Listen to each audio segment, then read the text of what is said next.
መጀመሪያ ነጭ ነበረች። ያቺን ድንጋይ ደግሞ የነካት ሰው ጀነት ይገባል። ኦኬ። ስለዚህ ድንጋይ በመንካት ገነት ይገባል።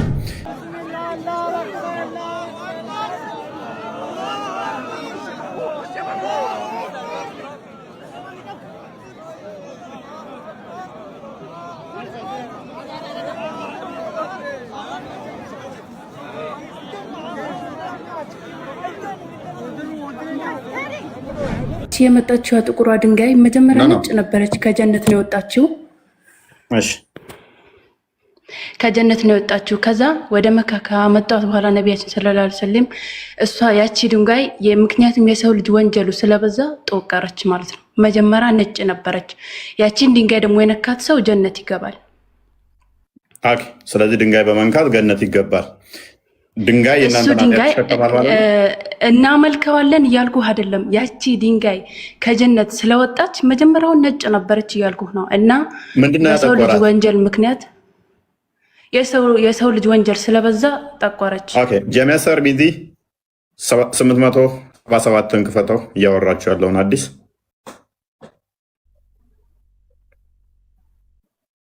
ኦኬ። እንደዚህ ይላል Ibn Abbas narrated that Ibn Abbas እንደተረከው the messenger of Allah said ያላ መልእክተኛ እንዲህ አለ the black stone descended from the paradise ጥቁሩ ድንጋይ የወረደው ከገነት ነው አለ and it was more white than milk ተወተትም ነጭ ነበር አለ then it was blanketed by the sins of the children of Adam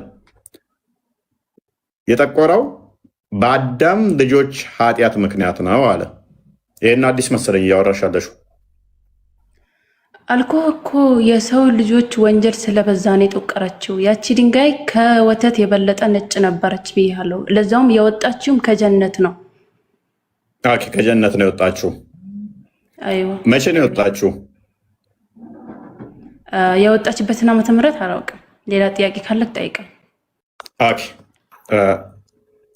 ሞር ይህንን ጠበሪ ያብራራዋል። የጠበሪን አዘጋጅልን እንዴት እንደወጣች ክርስቲያን። ጠበሪ ቮሊም 1 ላይ ፔጅ 303 ላይ ጥቁሯ ድንጋይ ምንድነች? እንዴት ነው ወደ ምድር የመጣችው? ለምንድን ነው በደንብ የጠቆረችው? አስቀድሞ እንዴት ነበረች? ከዛ በኋላ እንዴት ነው ሂደቱን? ጠበሪ ታላቁ ጠበሪ 310 የነበረው እሱ እንደዚህ ሲል ያብራራዋል። ቀጥላምቦ ደኔ ብዙ ማይታይ። እሺ ከዛ ምን ይላል? it is not a stone he said indeed I was told by Abdullah ibn Abbas that it was a white jewel that Adam took out of paradise እሷ ነጭ ነበረች፣ እንደ ነጭ ድንጋይ ነበረ አደም ከገነት ሲወጣ አለ and used to wipe his tears እንባውን ያብሰው ነበር for after he left paradise ከጀነት ከወጣ በኋላ his tears did not stop for 2000 years ለ2000 ዓመታት ያክል አልቅሷል until he returned to it and Iblis was no longer able to do anything to him እስኪመለስ ድረስ ማለት ነው። I said to him Abu al-Hajjaj why and how did it turn black ለምንና እንዴት ነው ወደ ጥቁር የተቀየረው አለ። he replied እሱም እንደዚህ መለሰለት menstruating women were touching it in Jahiliyyah የወር አበባ የሚያዩ ሴቶች በጃሂሊያው ጊዜ ይነኩት ነበር አለ። የጠቆረበት ምክንያት እንግዲህ የጠቆረበት ምክንያት ሴቶች ፔሬዳቸው የሚያዩ ራቁታቸውን ሰርከምፖብሌት እንደሚያደርጉም አዘጋጅልኝ ራቁታቸውን ነበር የሚዞሩት። ፔሬድ የሚያዩ ደግሞ ሙስሊም ሴት ራቁቷን አትዞርም። በነገራችን ላይ ፕሪጃሊያ ከሙሐመድ በፊት ራቁታቸውን ነበር የሚዞሩት። በኋላ ለወንዶቹ ብቻ ሴቶቹ እንዲለብሱ ተደረገና ወንዶቹ ከላይ ራቁታቸውን እንዲዞሩ ተደረገ። ዑመር እንደውም ይሄ አስጠልቶት ለምንድን ነው እሱ ራቁታችን የምንዞርበት ያላለ እናሳይሻለን እሱን። ኦኬ ሱናና ናሳይ 2956 ላይ it was narrated by from Said bin Jubair that Ibn Abbas said women used to circumambulate the Kaaba naked ሴቶች ካባን ራቁት ይዞሩት ነበር። እነኚህ ራቁት የሚዞሩ ደግሞ ምን ያደርጉ ነበረ? ፔሬዳቸውን ይቀቡት ነበር። ጥቁሯን ድንጋይ ለብለው የሚቀቡት ልጅ እንዲሰጣቸው የፈርቲሊቲ እንትነሽ ምልክት። ለማንኛውም እዚህ ጋር ማለት ነው እዚህ ጋር ፔሬዳቸው ላይ ሆነው ይቀቡት ነበር ያልከውን አላምንህም። አጥንቼው ሌላ ቀን መጥቼ ይህን ምላሽ እመልስልሃለሁ ሁሉንም ማለት ነው። ቅድም አሳየንሽ እኮ ለምንድነው የጠቆረችው የሚለውን ሲያብራራልሽ እሱ ገብቶኛል። እሱ ገብቶኛል። እንደዚህ ይላል ሚኒስትሬቲንግ ዊሜን ዌር ተቺንግ ኢን ደ ጃሃሊያ። በጃህሊያ ጊዜ ፔሬድ የሚያዩ ሴቶች ይነኩት ነበር። ሴቶቹ እንዴት ነው የሚዞሩት? አዲሱ የኛ ውዱ ነቢያችን ሳይመጡ በፊት ነው። ሴቶቹ ደግሞ እንዴት ነበር የሚዞሩ? ልብስ ለብሰው ወይንስ ራቁታቸው? እንግዲህ እኔ የማውቀው የኛ ነቢያችን ውዱ ነቢያችን ከመጡ በኋላ አንድም ሴት ተገልጣም አታውቅም፣ ራቁታም ሄዳ አታውቅም። ግን ከዛ በፊት ሊኖሩ ይችላሉ። አላሁ አዕለም። ስለዚህ ራቁታቸውን ነበር የሚዞሩት። ፔሬዳቸውን የሚያዩ ደግሞ ይነኩት ነበረ። ግን አሁን መልሱን እኮ መለስከው። እፎይ በጃህልያ ጊዜ እያልክ ነው። ጃህልያ ማለት ምን ማለት እንደሆነ ታውቃለህ? ቆይ ውዴ አንድ ቆይ፣ ከእስልምና በፊት ማለት ነው። እኮ ይሄ ሙስሊሞች አይደሉም፣ ያኔ ከእስልምና በፊት እኮ እኛም እያልን ያለ ነው እኮ የጣዖት አምላኪዎቹ ነበረ። ጣዖት አምላኪዎቹ ድንጋይ ያመልኩ ነበር። ድንጋይ ያመልኩ ነበር። መሐመድ ነጠቃቸውና እሱ ወስዶ ከዛ በኋላ ወደ እናንተ አስቀጠለ። በጃሊያ ጊዜ ሴቶቹ ራቁት ነበር የሚዞሩት። ካባ ጥቁሩን ድንጋይ ራቁቱን እየዞሩ ፔሬዳቸውን እያዩ ይነኩት ነበረ። ራቁታቸውን ሴቶቹ ፔሬዳቸውን ያሉ ይነካሉ። መሐመድ ከወሰደ በኋላ ደግሞ ወንዶቹ ከላይ ራቁት ሆነው ፓንትም ሳይለብሱ ራቁታቸውን ይዞራሉ። እነሱ ደግሞ የወንድ ዘር ፈሳሻቸው ይፈስ ነበር። ወንዶቹ እጃቸውን ያንቀሳቅሳሉ። ማስረጃ አምጣልኝ። ቅድም እኮ አሳየሁሽ።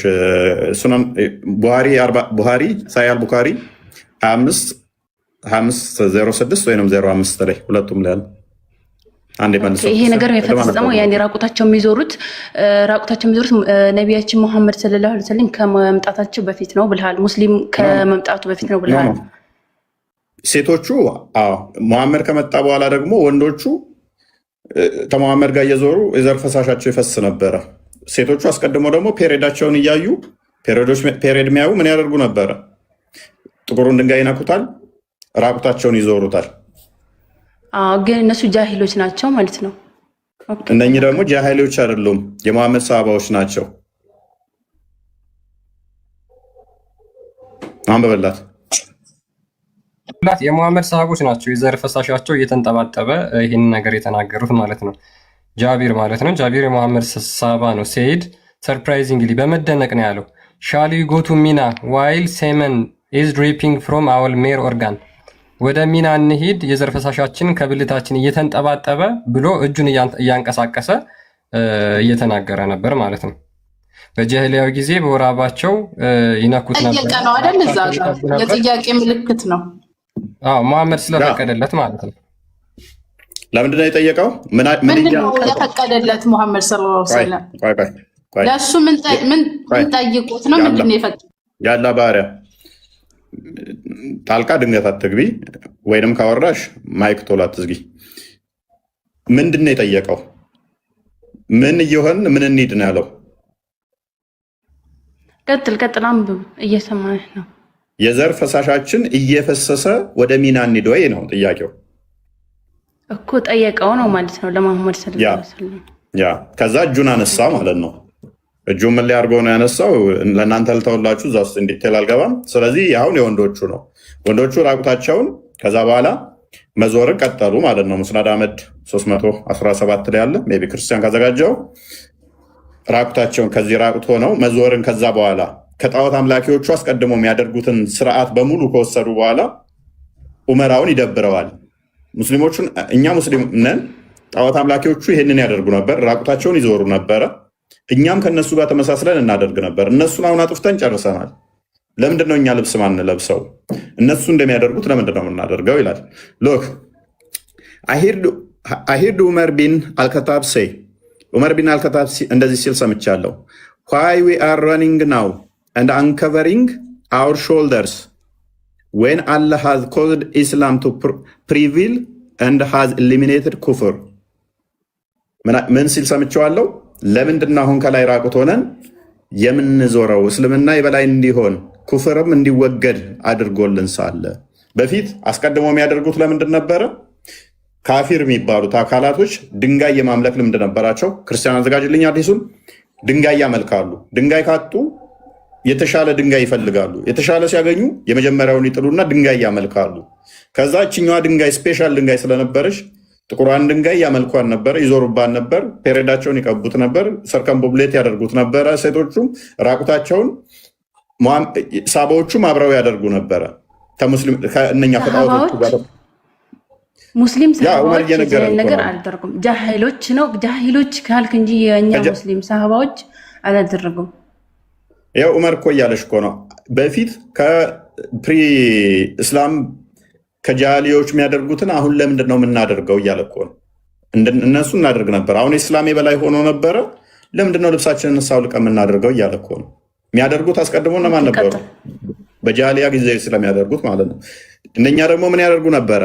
ሳሂህ ቡኻሪ 4376 ላይ ናሬትድ አቡ ረጃ አል ኡትራይድ ነው የሚለው we used to worship stones ድንጋይ እናመልክ ነበር and when we found a better stone then than the first one we would throw the first one and take the latter ድንጋይ እናመልክ ነበረ።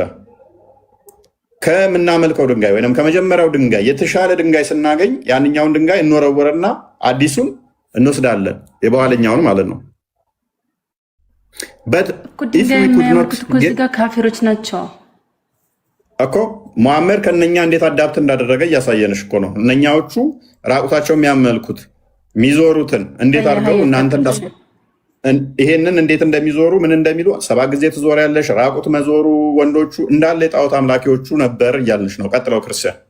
ኦኬ ቀጥል ሄድ ያ but if we could not get a stone then we would collect some earth or soil and then bring a sheep and milk that sheep over it ምን ይላል? ድንጋይ ካላገኘን አፈር እንሰበስብና በዚያ ላይ የፍየል ወይም ደግሞ የበግ ወተት እናፈስበታለን and perform the tawaf around it ከዛ በኋላ እንሽከረከረዋለን ይላሉ። ስለዚህ እነዛ ሰዎች ድንጋይ የሚሽከረከሩ ነበሩ፣ ድንጋይ የሚዞሩ ነበሩ፣ ራቁታቸውን ከላይ ይዞሩ ነበረ። አሁን እናንተ እንደምታደርጉት ማለት ነው። ራቁታችሁን ነው የምትዞሩት፣ ድንጋይ ትሽከረከራላችሁ። ስማኝ፣ አሁን እኛ እዚህ ጋር እኛ ሐጅ ላይ ሀታ ወንዶች ራቁታቸው አይዞሩም። ራቁታቸው እንኳን ቢሆን ግማሽ ገላቸው አንድ እጃቸው በኩል ይከፈት እንጂ ሌላ ራቁቱ የሚዞር የለም። ሴት ልጅ ደግሞ ሐጅ ላይ ተሸፍነው ነው የምትዞረው። ፓንት ይለብሳሉ ወንዶቹ? አዎ ይለብሳሉ ወንዶቹ ፓንት። ልጅ ለምንድን ነው የማይለብሱት? አይለብሱም። ላ አንተ ነህ ተሰቅዝ ወንዶች ትከሻቸውን ይለብሳሉ። ከላይ ትከሻቸውን ይለብሳሉ። ሁሉም ቦታ አይከድኑትም። ያኔ አላ እንደዚህ እንደ ሽርጥ ማለት ነው። እንደዛ የሚያደርጉት እንደዛ የሚያደርጉት እኔ ያለው አለም አንደኛ ያኔ ይመስለኛል እኔ ከሙቀቱም አንፃር ነው። አሁን ሐዲሱን እኮ አሳየንሽ። ጣዖታውያኖች ሲያደርጉት ስለነበረ ዑመር ራሱ ደብሮ ለምን ነው እንደዛ የምናደርገው ሲል እኮ እንደዛ ያሉት ጣዖት አምላኪዎች ጃሂሎች ናቸው የድሮዎቹ ማለት። ግን አሁን ላይ እስላሞች ነው ካባ ይዞሩ ያሉት ማለት ነው። የድሮዎቹን እኛ እያልንሽ አለ ሜቢ ፖይንቱ አልገባሽም። ከጣዖት አምላኪዎች የተወሰደ ነው እያልንሽ ነው። ጣዖት አምላኪዎቹ ድንጋይ ያቃርበናል ወደ አላህ ብለው ያምናሉ። እናንተም ኃጢአታችን ድንጋዩ ይሸከማል ብላችሁ ታምናላችሁ። እነሱም ሰባት ጊዜ ዞሩ ነበረ እንዴ?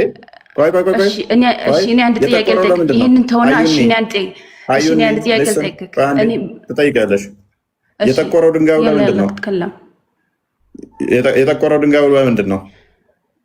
የሰው ልጆች ወንጀል ስለበዛ ነው የጠቆረው። አንተ ደግሞ ያልከው በሴቶች ጃሂሎች ፔሬድ ላይ ሆኖ ስለሚነኩት ስለነበር አልክ። እሱ ብቻ አይደለም፣ የእናንተን ኃጢአት ተሸክሞ አይደለም የጠቆረው።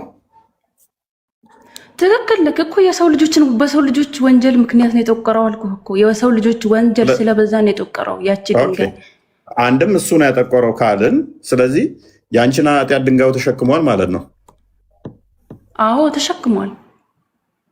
ስለዚህ ቤዛሽ ነው ማለት ነው ድንጋይ። ላ የኔ አምላክ አንድ አላህ ብቻ ነው። ኖ ለአንቺ የአንቺን ኃጢአት እሱ ተሸክሟል። ለአንቺ ካሳ ሆኖሻል ድንጋዩ። የአንቺን ኃጢአት ይሸከማል። እኔ የምልህ አሁን እንረዳዳ ማለት ነው። አሁን እኔ ለእኔም የምናገር ይግባ ከአንተም የምትናገር እንዲገባኝ ማለት ነው። እኔ ያልኩህ የኔን ኃጢአት ተሸክሟል፣ የሰው ልጆችን ኃጢአት ሁሉ ተሸክሞ ነው ያ ድንጋይ ከነጭነት ወደ ጥቁርነት የሄደው እያልኩህ ነው ያለሁት። ያ እኛ ደግሞ ይህንን ምንድነው የምንለው? ከልት ነው። እንደዚህ አይነት አምልኮ የለም። ድንጋይ ኃጢአትን አይሸከምም። ኃጢአትን ሁሉ ሊያስወግድና ሊሸከም የሚችል በስጋ የተገለጠው የተናገሩት ይህን ነገር የተናገሩት የእኛ ውድ ነቢ ነው። ይህን የተናገሩት ሙሐመድ ነቢያችን ሰለላሁ ዐለይሂ ወሰለም እቺ ድንጋይ ከጀነትም ትወርዳለች፣ በሰው ልጆችም ኃጢአት የሰው ልጆች ኃጢአት በመብዛቱ ምክንያት ትጠቁራለች ብለዋል። እሱን እኮ እያልንሽ ያለ ነው። ምንድነው እሱ? ይሄ ስህተት አስተምሮ ነው። ድንጋይ የሰው ልጅን ኃጢአት አይሸከምም። ድንጋይ ለማንም ቤዛ አይሆንም። ይህ አምልኮተ ድንጋይ ነው፣ የጣዖት አምልኮ ነው እያሉ ቤዛነት ሳይሆን እፎይ ቤዛነት ሳይሆን በሰው ልጆች ወንጀል ጠቆረ ማለት የሰው ልጆችን ወንጀል ይሸከማል ማለት አይደለም። የሰው ልጆችን የኔን ወንጀል ራሴ ላይ ልሸከም ችለው ራሴ ላይ ልጠየቅበት የምችለው ኖ ቆይ ኮንትራዲክሽን ፈጠርሽ። እሺ ኃጢአትን ይሸከማል ማለት ወንጀልን ይሸከማል ማለት አይደለም። ሙሐመድ ነቢያችን ሰለላሁ ዐለይሂ ወሰለም እዚህ ጋር አንድ ነገር ጠቁረትን የሆነ ነገር ተሸከመ ሳይሆን ጠቁሯል። ያ ነገር ጠቁሯል። በሆነ ነገር ምክንያት ጠቁሯል። ያንን ነገር ተሸከመው ማለት አይደለም። አንዴ ካልተሸከመውማ ነጭ ነበር እኮ ብላችሁኛል።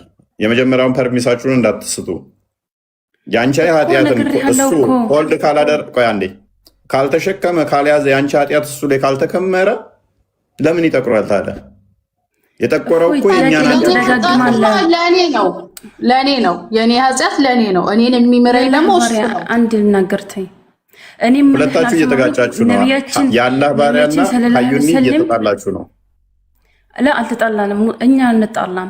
እኔ ልንገርህና ማለት ነው ነቢያችን ሰለላሁ ዐለይሂ ወሰለም ምን ብለዋል ብዬ ነገር ያለው ጥያቄ ደጋግመህ አትጠይቅ። ወደ ሌላ ጥያቄ ግባ ከፈለክ ማለት ነው። አሁን ያልኩህ ምንድነው? እኔ ይህቺን ድንጋይ ነቢያችን ሰለላሁ ዐለይሂ ወሰለም ተናግረዋል። ነጭ ነበረች ከጀነትም ወርዳለች። እናም ደግሞ ምንድነው የምትሆነው? የሰው ልጆች ወንጀል በመብዛቱ ምክንያት ትጠቁራለች ብለዋል። ወላኪን ያንተን ወንጀል የከሌን ወንጀል ትሸከማለች አላሉ። ያኔ የምንናገርህ ነገር መቼም ይገባሃል፣ በአማርኛ ነው ብለዋል። ስለዚህ ሐዲሱን እናንብበው ደግመን። ሱናን ናሳኢ 29:19 ላይ እንዲህ ይላል፣ የከሌ ልጅ ኃጢአቶች ትሸከማለች ነው ያሉት። እንደው አንቺ ያለም ልጅ ነሽ አይደል? አዎ ነኝ። ይኸው ሐዲስሽ እንዲህ ነው የሚለው፣ ኦ አብዱራህማን ወይ why do I only see you touching these two corners? እነኚህ ሁለት ጠርዞች ለምንድነው ሁሌም ስነካ ማየህ አለው። he said I heard the messenger of Allah say touching them erases sins. እነሱን መንካት ኃጢአትን ያስወግዳል ሲል ያለ መልእክተኛ ሰምቼዋለሁ። and I heard him say ጠርዞች ምንድናቸው? ቆይ የየመኒን ኮርነር እና የእንትኑን ኮርነር ማለት ነው። ነብይሽ ብዙ ጊዜ የመኒን ኮርነር ነው የሚነካው።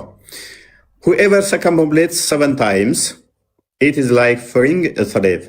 እነሱን ደግሞ መዞር ኃጢአትን ይምራል። ስለዚህ ድንጋዩን መንካት ምን ያደርጋል አለ? ኃጢአትን ይፍቃል አለ። እኔ አይደለም ያልኩት ነብይሽ ነው።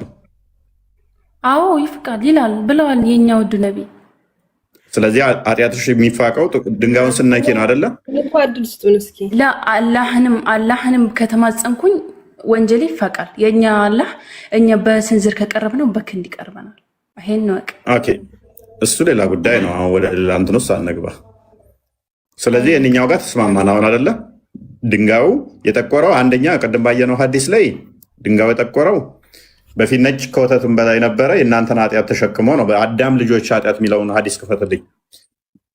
በአዳም ልጆች ኃጢአት ምክንያት የአዳም ልጆች ኃጢአት ስለበዛ ነው የጠቆረው። ኖ አይደለም። በአዳም ልጆች ኃጢአት ምክንያት ጠቆረ የሚለው እንደዚህ ይላል።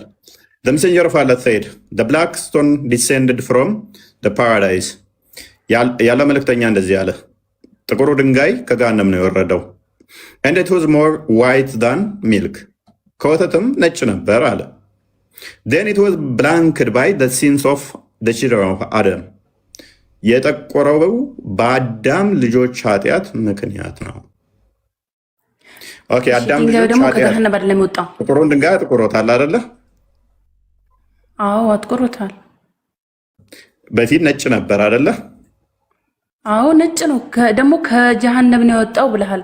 ከገሃነም አይደለም የወጣው ከገነት ነው የወጣው። ከገነት አዎ፣ ከጀሃነም ነው እንዳልኩት። አዎ እንደዛ ነው ያልከው። ኦኬ ሶሪ። ስለዚህ ያ ከገነት ሲመጣ ነጭ የነበረው ጥቁሩ ድንጋይ የጠቆረው የአዳም ልጆችን ኃጢአት ነው ያጠቆረው አይደለ? አዎ። ስለዚህ እንዲጠቁር ምክንያት ያደረገው ኃጢአቱ ከሆነ ኃጢአቱ ጥቁሩ ድንጋይ ላይ አለ የለም? እሱን አላውቅም። እሺ እናንተ ስነኩት የእናንተን ኃጢአት ጥቁሩ ድንጋይ ይሸከማል አይሸከምም? ማለትም እሱ እየጠቆረ እናንተ ንጹህ እየሆናችሁ ትመጣላችሁ አመጡም? ላ እንደዚህ የሚል የለም። እኛ ኃጢአታችንን ለአላህ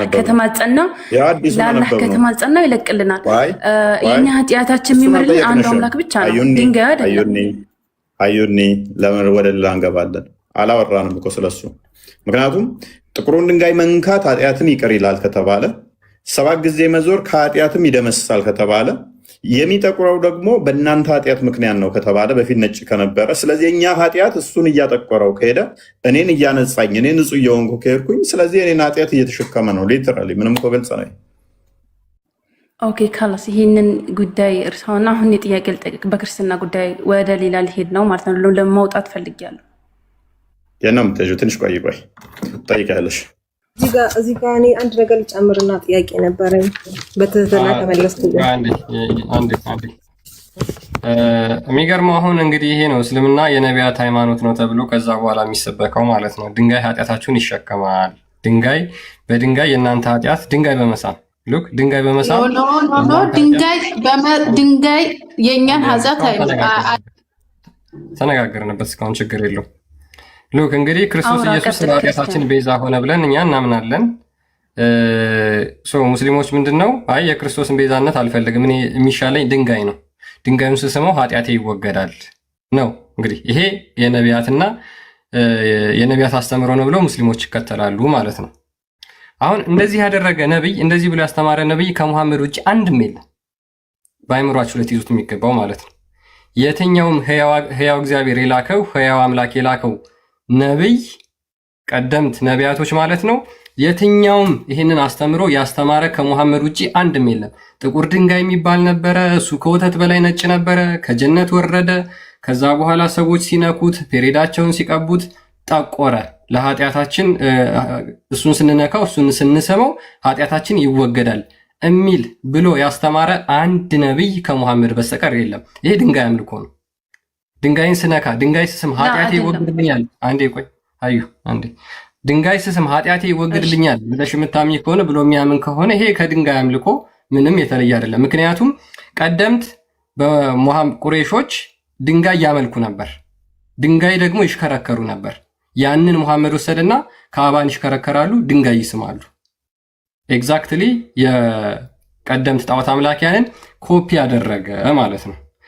አሁን ሌላው ስለ 7 ጊዜ መዞርን ሜቢ አዘጋጀውና 7 ጊዜ መዞርን ከጣዖት አምላኪያን እንደወሰደው ጃለሌን የሚያስቀምጠዋል። አይ ቲንክ በቀራ 158 ላይ ያለውን ሲፈስር ይመስለኛል። መዝሙር ያሬድና ቃል ካላችሁ ድምፅ አሰሙ። ካዕባውን 7 ጊዜ የሚዞሩት ጣዖት አይደለም። ካዕባውን 7 ጊዜ የዞሩት ጣዖት አምልኮነት አይደለም። ያኔ የሚዞሩት ካዕባውን የሚዞሩት ከአላህ ጋር ጥሪ እያደረጉ ወንጀላቸውን እንዲምርላቸው ካዕባውን 7 ጊዜ የሚዞሩት ነው እንጂ ጣዖት አምልኮነት አይደለም። አትሸወዱ። ሙስሊም ጣዖት አያመልክም። ከአላህ ውጪም ሌላ አምላክ አያመልክም። አስቀድሞ ያንን አላህ እኮ ጣዖት አምላኪዎች እኮ ነበር የሚያመልኩት። ሙሐመድ እነሱ አጠፋቸው የተላከው እፎይ ነብዩ ሰለላሁ ዐለይሂ ወሰለም ለዛ ነው የተላከው። አደረቡ ጣዖት አምላኪዎቹ እኮ አላህን እያሉ እኮ ያመልኩ ነበረ። ግን እነሱ አላትና መናትን ነቢያችን ሰለላሁ ዐለይሂ ወሰለም ለምን ተላኩ ታውቃለህ? አዳምጪ። አላህ የሚባለው በጣዖት አምላኪያኖቹም ይመለካል እኮ። አላህ ማለት ዝም ብለው አምላክ ነው ብለው ስለሚያምኑ ትልቅ አላህ የሚባል አለ። እንደገና ደግሞ አላት መናትና ሉዛ የሚባሉ አሉ። ለዛ ደግሞ ያንን ድንጋይ እየዞሩ 7 ጊዜ እየተሽከረከሩ 7 ጊዜ ከዞርን ይሄ ድንጋይ ያቃርበናል ብለው ያመልካሉ። ይህን ቁርአንሽ ላይም ሰጥሻለሁ። ሱራ 34 44 ላይ ይመስለኛል። ቼክ ታደርግልኛለህ ክርስቲያን? አንዴ ቁርአኑን ቼክ አድርገውና አንዴ እንመለሳለን። እዚኛው ላይ 7 ጊዜ የሚዞሩት ላይ ሱራ 34 44 አይ ቲንክ ያቃርበናል ብለው ስለሚያምኑ ጣዖት አምላኪያኖቹም እንትን ያደርጉን ነበረ። ይሄ ሰፋና መርዋ አሁን የከፈተው ኦኬ እንትን አልኩ ሶሪ ግን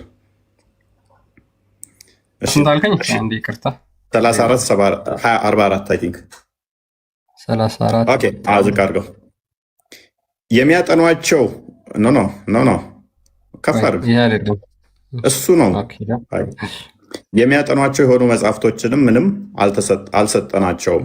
ከአንተ በፊትም አስፈራ ኦኬ ስንት ነው ያልኩ ነበር? ቆይ 34 44 ነው ያልከኝ። ያን ላውጣልህ። ቆይ ያኛው ሱራ 39 3 ነው። ኦኬ ሱራ 3 ንቁም። ኦኬ ጥሩ ሃይማኖት ያላህ ብቻ ነው። እነዚያ ከእርሱ ሌላ ረዳቶች የያዙት ወደ አላህ ማቃረብን እንዲያቃርቡን እንጂ ሌላ አንገዛቸውም ይላሉ። ለምንድነው እሱ እነኛን የያዙት ነበረ? አላት መናት አሉዛ ወይንም ደግሞ ድንጋዩን የሚከተሉት ምንድነው? ወደ አላህ ያቃርበናል ብለው ነው የሚያምኑት። ወደ አላህ አቃራቢ ናቸው ብለው ነው የሚያምኑት። ስለዚህ እነኛዎቹ ኦልሬዲ ድንጋዩን 7 ጊዜ ሲዞሩ ወደ አላህ ያቀርበናል ብለው ነው። ጀስት እናንተ እንደምታደርጉት አሁን ማለት ነው። አሁን ወደዛ ሄድና 7 ጊዜ መዞር ራሱ ከጣዖት አምላኪያን እንደተወሰደ በቀራ 158ን አስቀድሞ ጣዖት አምላኪዎቹ የሚዞሩትን እንዴት እንዞራለን? እነሱ ድንጋይ ይዞራሉ። ድንጋይ 7 ጊዜ እንትን ይላሉ። ሰፋና መርዋ ላይ እየሄዱ ይሽከረከራሉ። አንሽከረከርም እኛ ሙስሊም ሆነን እንዴት የጣዖት አምላኪዎቹን እናደርጋለን ብለው ጠብ ሲመጣ ችግር የለውም በሰፋና መርዋም ዙሩ 7 ጊዜም ተሽከርከሩ ስፋይን የጣዖት አምላኪዎቹን ማድረግ ይቻላል የሚል ነው። የምታወጣልኝ ጥቅሶች በአረብኛ አውጣልኝ። ጥቅሶችን ተቆይ በአረብኛ አውጣልኝ።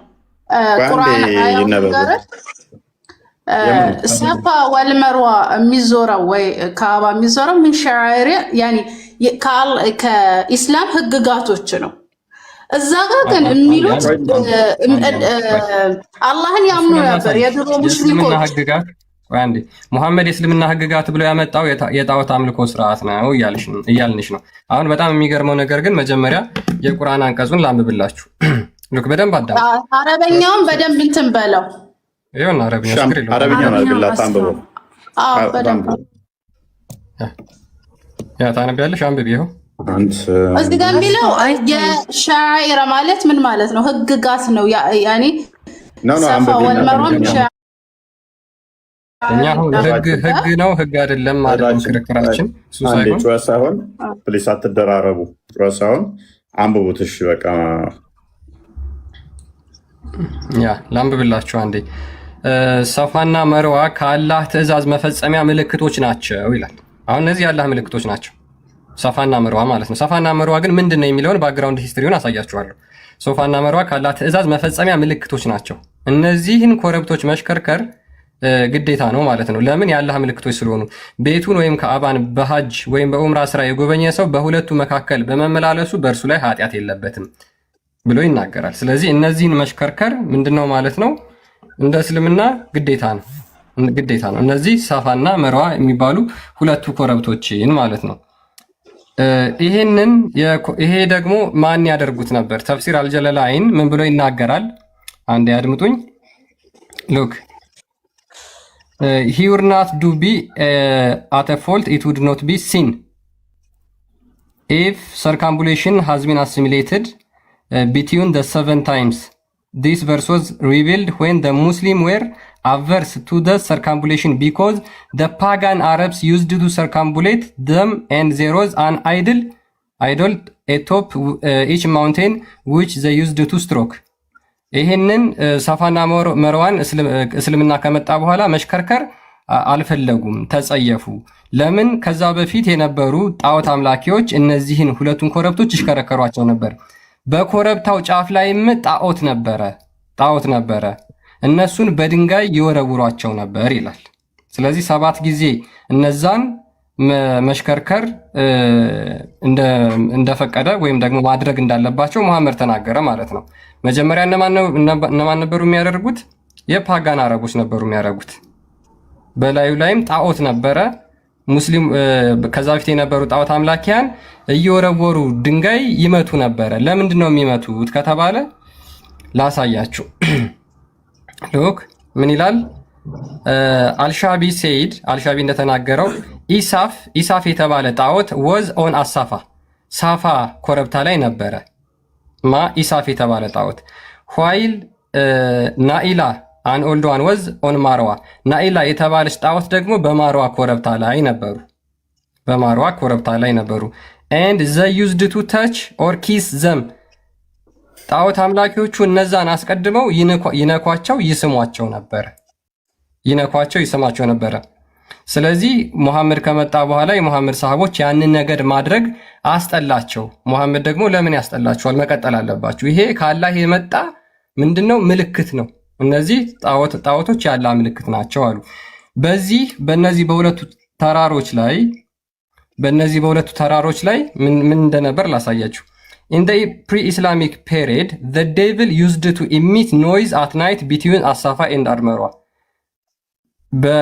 ከእስልምና በፊት በነበረው ጊዜ በጣዖት አምላኪያን ጊዜ ማለት ነው። ሰይጣን በእነዚህ በሁለቱ ተራሮች በሁለቱ ኮረብቶች ሆኖ እጅግ በጣም አስቀያሚ ድምፅ ያወጣ ነበር። ሌሎች የታሪክ መጽሐፍቶች ላይ ደግሞ የሲራ መጽሐፍቶች ላይ ማለት ነው ሙዚቃ ይዘፍን ነበር ይላሉ። ከዛ በኋላ ሙሐመድ ይሄንን ኖ እንዳታቆሙ በዚህ መሽከርከር እነዚህን በሙሉ ስለሚያውቁ የሙሐመድ ሰሃቦች ይሄን ነገር ተጸየፉት። ሲጸየፉት ሙሐመድ ምን አላቸው? አይ ሳፋና መርዋ ከአላህ ትእዛዝ መፈጸሚያ ምልክቶች ናቸው። ቤቱን ወይም ካዕባን በኡምራ በጎበኛችሁ ጊዜ እሱንም መዞር አለባችሁ የሚል መገለጥ አመጣ ማለት ነው። ችግር የለውም ጣዖት አምልኮን አስቀጥሉት ብሎ ተናገረ። እዚህ ጋር ጥያቄ አለ። ስታስረዳ ራሱ ተሳስተሃል። እዛ ጋር ለምንድን ነው ሰፋና መርዋ ሙስሊሞች ሐጅ በሚያደርጉበት ሰዓት የሚሮጡት? መነሻው ምን ነበር? እዛ ጋር ሸይጣንስ የሚጮህ የነበረው ምን ሲደረግ ነበር? ይህንን አላብራራኸውም ነበር። ቢዛፍ ነው ይስፈን ይጨፍር፣ ግን ለምን ነበር የሚጨፍረው? ማን ላይ ነበር የሚጨፍረው? ይሄስ ድንጋይ ለምንድን ነው የሚወረወረው? አሁን ለምን ቀጠለ? ተረት ነው ድንጋይ የሚወረው። እነኛዎቹ አሁን ያነበብከው በጣም ተረት ነው። ትክክለኛው ሪል የሆነውን ነገር ለምን አታነበው? ያውልሽ አሁን ድንጋይ የምትወረውሩትም እንትና ሮጣ ነበረ፣ አጋር ሮጣ ነበር፣ ሴጣን ልንመታ ነው ምናምን የሚለው ተረት ነው። ጣዖት አምላኪዎቹ ሴጣን ይጮሃል እዛ ላይ። ቁርጡቢን ክፈትልኛል። ተፍሲር ቁርጡቢ 671 ተፍሲር ቁርጡቢ ሙዚቃ ሲጫወት ሌሊቱ ሚሉ እንደሚያድር ሴጣኑ ያስቀምጠዋል። እነኛ አናቱ ላይ እንትናቸው ስላለ ድንጋይ ይወረውሩ ነበር። ስታወጣልኝ በአረብኛ አድርግልኝ፣ እኔ አረብኛውን አነባዋለሁ። በአረብኛ አድርግልኝ ስታወጣልኝ ጎግል ላይ ያወረዳችሁት በሙሉ ውሸት ነው። ያላ አረብኛ ክፈት። ቁርጡቢን አንዴ ክፈተው። ሙዚቃ ሌሊቱ ሙሉ ሲጫወትባቸው ነበር የሚያድረው ተራራው ላይ። ከዛስ እነኛዎቹ ድንጋይ የወረወሩ እንትን ይሉ ነበር ጣዖት አምላኪዎቹ። መሐመድ መጣና ግን ከዛ በኋላ እናንተ አስቀጥላችሁት አሁን ሴጣንን አገኘን እያላችሁ ከጣዖታውያን የወሰዳችሁትን ድንጋይ ትወረውራላችሁ። አስቀድሞ የሚያደርጉት የነበሩት ማን ናቸው? ጣዖት አምላኪዎቹ። አረብኛውን አድርግላት ቁርጡቢ 671 ኢብራሂም ወይ አብርሃም ልጁ ለጌታው ሊሰዋ መሆኑን ታምናለህ? ሊሰዋ እንደነበር ታምናለህ? ኦኬ አንተ ታምናለህ? መሐመድ የእስልምና መጀመሪያ ነኝ ሲል ምን እያለ ነው? የሙስሊሙ የመጀመሪያ ነኝ ሲል ምን ማለት ነው? እስልምናን የጀመረው መሐመድ ነው አይደለም? እስልምና መጀመሪያም ነበር፣ አሁንም አለ፣ ይኖራል። እኔ ሙስሊሞች መጀመሪያ ነኝ እያለ እኮ ነው። ካዳ ቁርአን ውስጥ አለበት ቦታ የት ነው? አሳየን። ኦኬ ሱራ 6 163 ላይ ቼክ አድርግልኝ ክርስቲያን። ወደዚህኛው እንመለሳለን። ጣልቃ ስለገባችብኝ ነው። ጣልቃ የገባሁበት ያነበብከው ነገር በጣም በተሳሳተ መልኩ እያስረዳ ስለነበር ነው።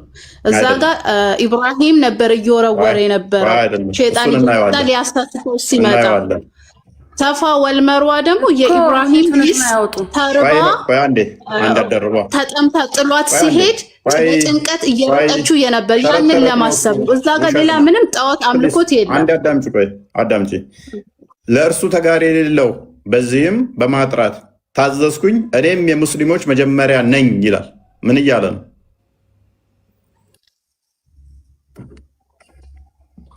ሞፎ ያልተሰማኝም እኔም የሙስሊሞች መጀመሪያ ነኝ በል ይላል። ይኸው ምን እያለ ነው? ማን ያለው እንደዛ? አላህ ሙሐመድን አላህ ሙሐመድን አለው። ማስረጃ ስጠኝ። ይኸው ቁርአንሽ ላይ ኦኬ። አረብያውን አስፋልኝ እኔ ያነባዋለሁ። የማስረጃ ቦታ አስፋልኝ። ኦኬ የዚህ የፊት ለፊቱ ነው ከአማርኛ ጠገብ ያለ ቁል አገር አላህ አብጋ ረብ ወሁወ ረብ ከላይ ያለው ላ ሸሪከ ለሁ ወቢዛሊከ አሙቱ ወአነ አወሉ ሙስሊሚን ይላል። ኦኬ አዎ የሚለው እንደዛ ነው። ላ ሸሪከ ለከ ለሁ ወቢዛሊከ አምረት ወአነ አውለው ሙስሊሚን አለ።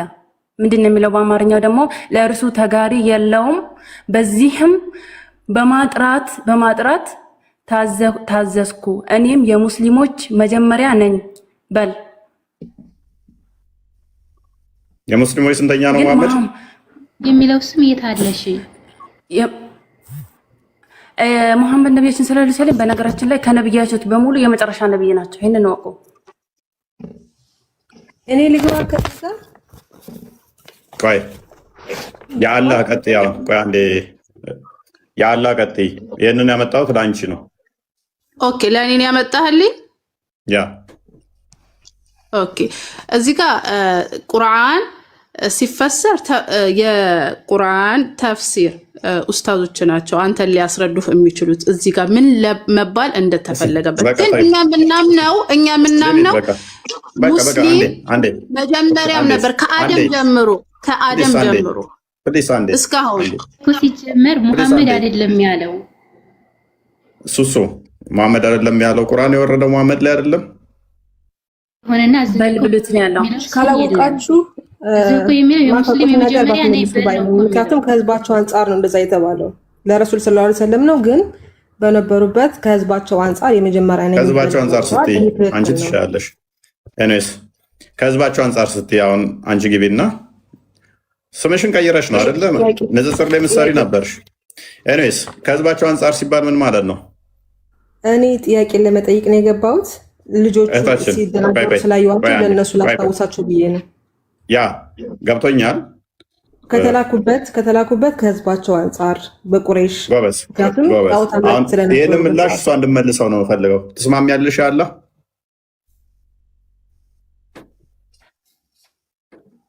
ባለቤቶች ይመልሱልህ ወንድሜ። ኦኬ ኤኒዌይስ መልካም። ስለዚህ እሷ ያለችው ከሆነ አንዴ ማይክሽን አንሺው እናታችን። ከህዝባቸው አንጻር ስትይ ምን እያልሽ ነው? ከአረቦቹ ነው ወደ ሳልፈልግ ወደ ክርክር ታስገባኝ ነው። እኔ መከራከር ገብቶሃል። ግን በሰዓቱ የነበሩት ጣዖት አምላኪያኖች ስለነበሩ ከነሱ አንጻር የመጀመሪያ ሙስሊም ነኝ በል ብሏቸዋል። እነ ነቢላህ ሙሳም እንደዛም ብለዋል። የመጀመሪያ ሙስሊም ነን ብለዋል እነ ሙሳ። ቁርአን ላይ አለ እንደዚህ። ችግር የለውም። እሺ አንዴ እንመጣበታለን ወደዛ። ስለዚህ ሙሐመድ ለአረቦቹ የመጀመሪያ ነው አይደለ?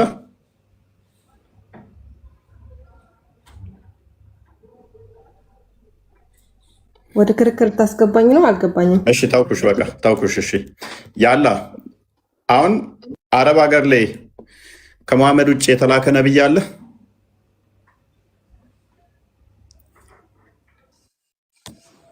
አረብ ሀገር ላይ ምንድን ነው ያልከኝ?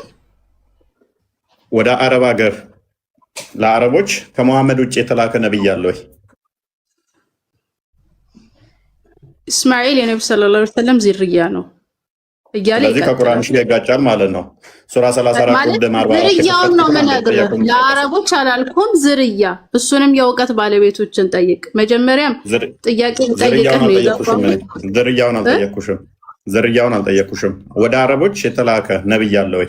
ምክንያቱም ቁርአንሽ እንደዚህ ይላል፣ የሚያጠኗቸው የሆኑ መጽሐፍቶችንም ምንም አልሰጠናቸውም። ለማ ለአረቦቹ ማለት ነው። ምንም መጽሐፍት አልተሰጣቸውም። ከአንተ በፊትም አስፈራሪ ነብይን ወደ እነርሱ አላክንም። ነብይ አልተላከም። ኢብራሂም ነብይ ነው አይደለም? እህታችን ያላ ነብይ ነው። እስማኤል ነብይ ነው አይደለም? እንዳንቺ ነብይ ነው። ስለዚህ አልተላከም ነብይ ወደዛ እያለው ነው። ከአንተ በፊት ምንም ነብይ አላክንም መጽሐፍትንም አላክንም እያለው ነው። አንቺ ደግሞ ቅድም አልሽም ሰፋና መርዋ አብርሃም እዛ ልጁን ይዞ ሄዶ ምናምን እያልሽን ነው። ሰፋና መርዋ የሚገኘው አረብ ነው አይደለ? መካ ነው የሚገኘው አይደል? አዎ። ስለዚህ አልተላከም እያለሽ ነው።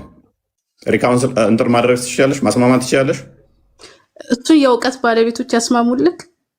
ከእውቀት ባለቤቶች ትጠይቃቸውና በደንብ ያስረዱሃል። ቀደም መልሰውና ክርስቲያን እንትኑ ላይ እህታችን ከስራ አዩኒ ምን ብላ ነበር? 7 ጊዜ መዞር አይደለም እንትን ቁርጡቢ ላይ ዴብል ካናቱ እኔ ልወጣ ነው። ጥያቄ ልጠይቅክና ልውጣ።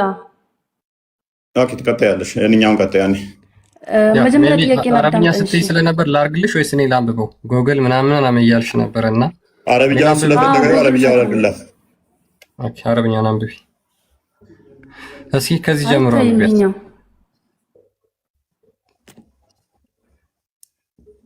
ከዚህ ጀምሮ አልታየኝም። አንብብልኝ በእንግሊዝኛ። ኦኬ እሺ ምን ይላል መሰለሽ? ኢን ዘ ፕሪ ኢስላሚክ ኢራ ከእስልምና በፊት በነበረው ጊዜ there were a devil who would play music all the night between ሳፋ and መርዋ። በሳፋና በርዋ መካከል ሰይጣን ሌሊቱ ሙሉ ሙዚቃ ይጫወት ነበር።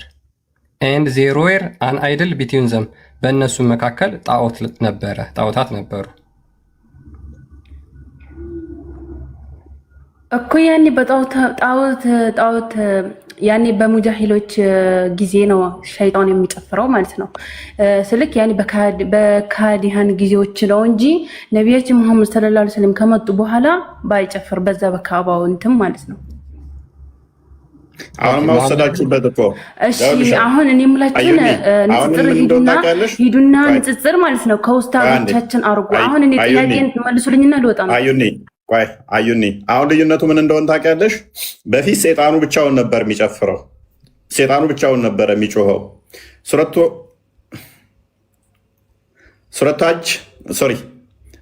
የጂኒዎች ምዕራፍ 19 ላይ አሁን እናንተ ስትጠሩ ጂኒው ራሱ ይመጣል። መሐመድም ሲጠራው ስለሚመጣ በፊት ብቻውን ነበር የሚጮኸው የሚዘፍነው። አሁን እያንዳንዱ ሙስሊም ከኡስታዞች ጋር ንጽጽር አድርግ። ምላሽም አሁን ጥያቄ ልጠይቅና ምላሽ መልስልኝና ኦኬ ትጠይቃለሽ አንዴ። አሁን አጋንንቱ ሴጣን ሁላችንም በደማችን ውስጥ አለ አላችሁ። በደማችሁ ውስጥ ካለ ለብቻው ሆኖ እዛ መሆን የለበትም። አሁን ምንም አያስፈልገውም። እናንተ ጋር ሆኖ አብሮ ሴጣን በውስጣችን አለ ያለበት ቦታ ማስረጃ አምጣልኝ። ደግሞ እኔ ለክርክር አይደለም የገባሁት ጥያቄ እናሳይሻለን። ቀጥል አንዴ ክርስቲያን አንዴ አንብብልሽ ይሄን ሂድና ንጽጽር ከኡስታዞች ጋር ንጽጽር አድርገው ይሄ አንቀጽ የወረደበት ይሄ ሱረቱል ጂን የወረደበት ምክንያት አንዱ ምንድነው? ጋኔኖች ከሙሐመድ ጋር አብረን እንስገድ ብለው በመጠየቃቸው ነውና ከቁጥር 1 ጀምሮ ላንብብላችሁ።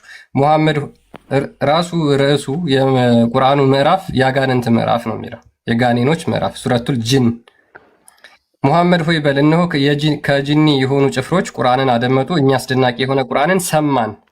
የሚያስደንቅ ቁርአን ሰሙ። እነማ? ጂኒዎች ማለት ነው። ወደ ቀጥታ መንገድ የሚመራንን ቁርአን ሰማን፣ በእርሱ አምንን፣ በጌታችንም አንድንም አናጋራ። እነሆም የጌታችን ክብር ላቀ፣ ሚስትም አልያዘም፣ ልጅም አልያዘም ብለው ተናገሩ። ይህን የተናገሩበት ምክንያት መቼ ነው ከተባለ ቁጥር 19 ላይ ምን ይላል? እነሆ የአላህ ባሪያ ሙሐመድ አላህን የሚጠራ ሆኖ በተነሳ ጊዜ ጋኔኖች ማለትም አጋንንቶች በእርሱ ላይ ድርብርቦች ሲሆኑ ቀረቡ።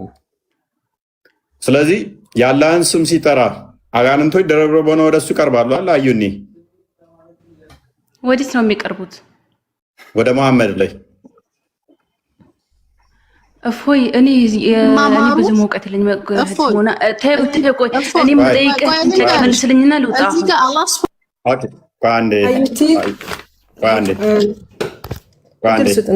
በጣም ቆየን አዩቲ አሁን ሁለተኛ ተቀጥያለሽ። ስለዚህ ምንድነው አንድ ያነሳሽልኝ 71 በዋሪና አንድ ከፈትልኝ ሴጣኑ አሁን ለብቻው መጮህ አይጠበቅበትም። ምክንያቱም በደማችን ውስጥ አለ ስላላችሁ አሁን ማለት ነው። በደማችሁ ውስጥ ከሆነ እሱ ለብቻ ተነጥሎ ድምፅ ማውጣት አይጠበቅበትም። የአላህን ስም በጠራችሁ ቁጥር ድርብርብ ሆኖ ወደ እናንተ የሚመጣ ከሆነ ሴጣን በእያንዳንዳችሁ ሙስሊም ውስጥ ደም ውስጥ ካለ ደግሞ እዛው ሱራ ላይ ወደ መጨረሻው አካባቢ አንብብልኝ።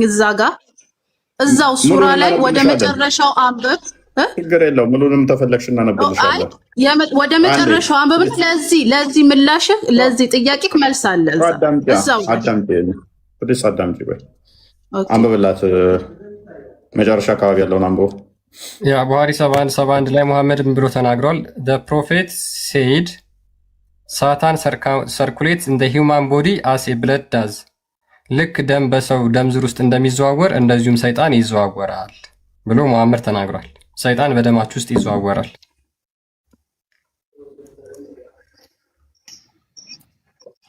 አዩኒ አሁን ተስማማሽ? አዩኒ ተስማማሽ?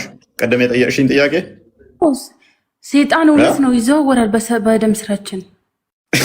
ስለዚህ ቅድም ምን ብለሽ ነበር? ሰይጣን በእኛ ውስጥ በደማችን ውስጥ ይዞራል የሚል አንተ ማስረጃ ውሸት ነው ብለሽ ነበር። አሁን ደግሞ አዎ እውነት ነው ሰይጣን በእኛ ውስጥ ይዞራል አልሽ። ስለዚህ ሰይጣኑ በፊት መጨረሻ ላይ አንዴት ከፍትልኛለህ? ቁርአኑ ላይ ሱረቱል ጂን ላይ መጨረሻ ላይ ምን ይላሉ እነሱ? ምን አሉ? ክፈትላት አለ። ችግር የለውም ትከፍትላታለህ። ኤኒዌይስ ክፈትላት ቁርአኑን በደንብ አስተውሉ። ጂኒው በፊት አጋንንቱ ለብቻ ነበር የሚጮኸው። አሁን ሆስት አገኘ፣ የሚገባበት አገኘ። ልክ የአላህን ስም ሲጠሩ አጋንንቱ ድርብርብ ሆኖ ይመጣል። ድርብርብ ብቻ ሳይሆን በደማቸው ውስጥ እንደ ደም ይዞራል። ተመቸው ማለት ነው። አሁን ድርብርብ ሆነው የሚመጡት ለምንድን ነው? ሲጠራ ይቃጠላል። ይኸው አንብቢ፣ በቃ ተከፍቶልሻል። ይኸው ተከፍቶልሻል፣ አንብቢ። እዛ ጋር ምን ይላል መሰለህ? ወአነ ሚነል ሙስሊሙነ ወሚና ዱነ ዛሊክ ምን ይላል? ከኛ ሙስሊሞች አሉ፣ ከሙስሊም ያልሆኑም አሉ፣ ያኒ ካፊሮች አሉ፣ ከጂኖችም። እዚህ ጋር ራሱ ቁርአኑ ላይ ማለት ነው። ወሚን ነሷ ከኛም ጥሩዎችም አሉ መጥፎችም አሉ ጂኖች። ያኒ አላህ Subhanahu Wa Ta'ala ጂኖችን ለምንድን ነው የፈጠራቸው? ሰዎችንም ቢሆን ጂኖችንም የፈጠርኳቸው እኔ ሊገዙኝ ነው፣ ከዛ ውጭ አልፈጠርኳቸውም። ግን ከነሱ ውስጥ ግን መጥፎችም አሉ ጥሩዎችም አሉ አላህን የሚገዙት። ነብዩ ሰለላሁ ዐለይሂ ወሰለም በሚያስተምሩበት ወቅት ቁጭ ብለው የሚማሩ ዲኑን የተቀበሉ ማለት እዛ ቁርአን አያው ላይ እዛ ሱረቱል ጂን ላይ በደንብ አንብበው ተረተቱ ወጣል እዛው ላይ መልካም ያአላህ። ስለዚህ እነኛ አጋንንቶች በመሐመድ ላይ ድረብረብ የሚሆኑት ጥሩዎቹ ናቸው መጥፎዎቹ ናቸው?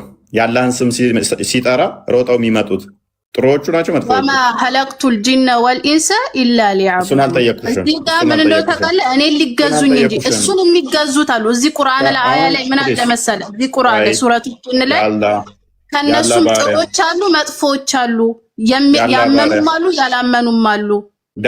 እዚሁ ላይ አለ። እውነት ለመናገር እየደከመኝ ነው አሁን ኢነርጂ እንድሬን እያደረግሽው ነው። ለእኛ እድል ስጠን። በክርስትና ጥያቄ እንጠይቃለን። በእስልምና ላይ ብቻ እኮ አይደለም። እዚህ ጋር ብቻ እንስማማ። ያላ ባሪያ ወደ መሐመድ ድርብርብ ሆነው የሚመጡት የአላህን ስም ሲጠራ አጋንንቶቹ ያመኑት ናቸው ያላመኑት? ያመኑት ሊማሩ። መልካም። በደም ስራችሁ ውስጥ የሚዞሩት አጋንንቶች ሴጣንስ ያመነው ነው ያላመነው?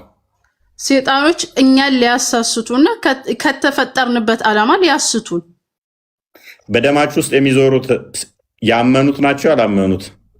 አልኩህ እኮ እኛን ሊያሳስቱን የሚመጡት ምንድን ናቸው? እነዚህ ማለት ስለዚህ ያላመኑት። ኦኬ ጎበዝ። ስለዚህ ያላመኑ ናቸው ማለት ነው። በደማችሁ ውስጥ ያሉት ደግሞ ከአላህ መንገድ የወጡ መጥፎች አሉ ጥሩዎችም አሉ። እዚህ ቁርአን ላይ ምን ይላል መሰለህ? ከጂኖች ጥሩዎች አሉ መጥፎችም አሉ፣ አላህን ያመኑ የማያምኑ። ተስማምቻለሁ። ተይ በእናትሽ ኢነርጂን አጨርሽብኝ።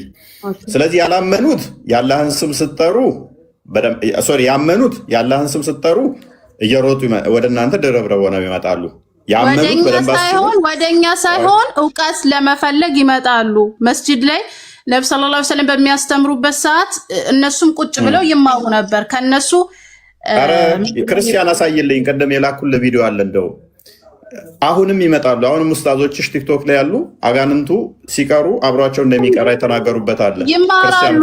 ያመኑት የሚያምኑት እስከመቼ ነው? እስከመጨረሻው እስከ ኡመል ቂያማ ነው የሚያምኑት።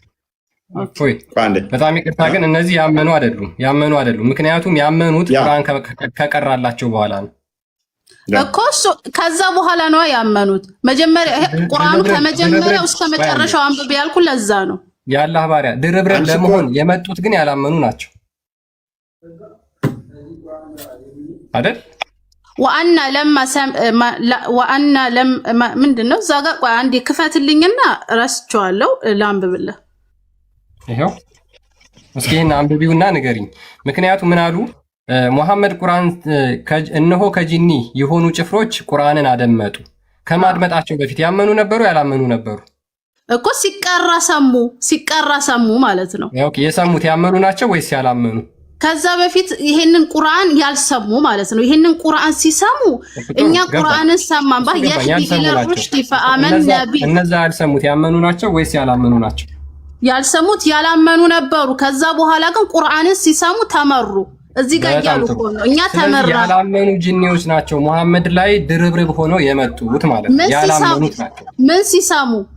ቁርአን ሲሰሙ ከዛ ምን አሉ? እነሱ ምን አሉ? ከዛ በኋላ ነገር ግን ነቢ ወለን ኑሽሪክ ቢረቢና አሃዳ በጌታችንም ምንም አናሻርክም አናጋራም። ይሄ ይመራል ወደ ቀጥተኛው መንገድ። ይሄ ቁርአን ትክክለኛው መንገድ ነው እኮ። መጀመሪያ ግን ምንድናቸው? እነዛ ያላመኑ አጋንንቶች ነበሩ። ያላመኑ ነበሩ። ቁርአንን ሲሰሙ ግን አመኑ። ለምን አብረሽኝ ታወሪያለሽ? በእናትሽ እኔ እያዳመጥኩሽ እኮ ነው። የአላህ ባሪያ ተረጋጊ እንጂ እኔ እያዳመጥኩሽ ነው። አሁን ደግሞ አዳምጪኝ። ኦኬ እነዛ አጋንንቶች መጀመሪያ እንግዲህ አንቺ እንዳልሽው ያላመኑ ነበሩ፣ ቁርአኑም እንደሚናገረው ማለት ነው። ስለዚህ ያላመኑ አጋንንቶች ሙሐመድ ላይ መጥተው ድርብርብ ሆኑ።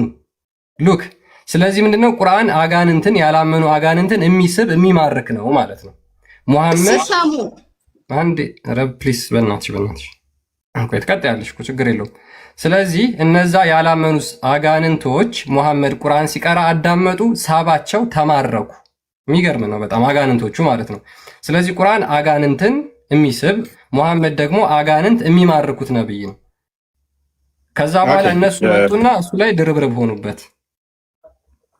ያ እንትሩን አዘጋጅልን ያላህን አልተረዳህም። ለዛ እኮ ነው ወንድሜ፣ ለዛ የገርመህ ለዛ ነው። መሰረቱን ብትረዳ አይገርምህም ነበር። ከጂኖች አማኞች አሉ፣ እኔ የፈጠርኩት ሊያምኑ እንጂ ለሌላ ነገር አልፈጠርኳቸውም ይላል አላህ Subhanahu Wa Ta'ala። ስለዚህ ከዛ በኋላ እሱ ላይ ጠብ ያለ ነው።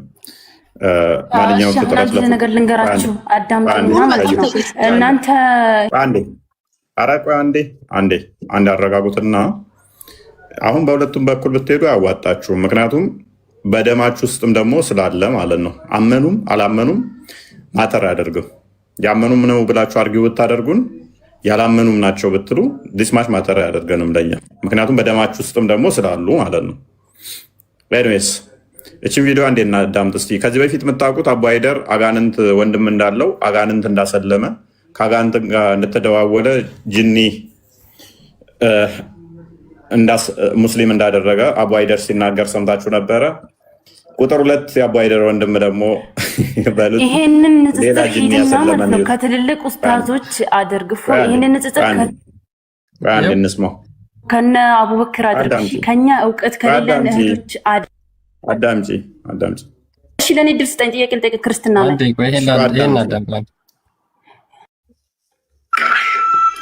በውስጡ ያለውን ማረሰው የቀረቡበት እያለሁኝ አብሮኝ ይቀራል። በውስጡ ያለው ጅን ማለት ነው። ምንድን ነው እያልከን ያለው ነው? ምክንያቱም እንደኛ ቁርአን ይቀራሉ፣ እንደኛ ይሰግዳሉ፣ ይጾማሉ።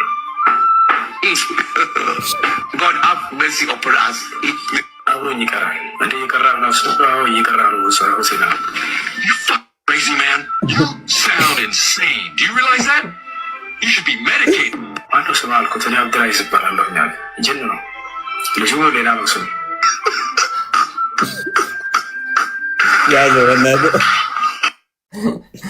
ማነው ስም ስለው አብዱልአዚዝ ነኝ አለኝ። አድምጥ እዚህ ጋር አንዳንድ ጅኖች አንዴ ስሙ ማነው? አብዱልአዚዝ ነው። ጂኒ ቆይ አንዴ ጨርሰው ክርስቲያን ቆይ አንዴ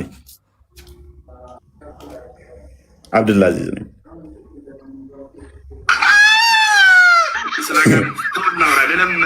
ኧረ ምንም ችግር የለም። ጂኖችም እንደ አጋንንት እናወራ በእናትህ ልለምንህ ይበቃናል።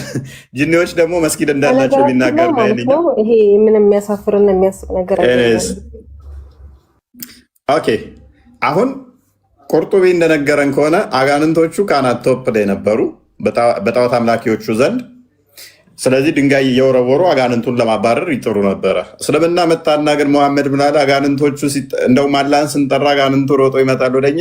ኦኬ በደማችን ውስጥ አለ ብሎ ፈቀደ ማለት ነው። ጋራ ላይ ተወናውን አጋንንቱ ደማቸው ውስጥ ገባ፣ ፈቀዱለት ማለት ነው። በደማቸው ውስጥ ሰርኩሌት የሚያደርግ ሆነ ማለት ነው። ሴጣን በደማቸው ውስጥ ሰርኩሌት የሚያደርግ ሆነ። እሺ አንዴ ለእህታችን እድል ስጧት። ማይክ አትያዙባት፣ ስትከፍት አትያዙባት። የኢምራን እህት የሚለውን አካውንት ለምንድን ነው ማይክ የምትይዙባት? እድል ስጧት፣ ከፈቺ ተናገሪ። ስለዚህ ጉዳይ እሷማ ችግር የለውም እኮ ነው ያለችው። ችግር የለውም አያሳፍርም አለች። የትኛው ሴጣን እንደሆነ አላመነች። የነገረችን የለም። የተለያየ ስለሆነ ለዛ ነው ለእናንተ ግራ የሚገባችሁ ይመስለኛል።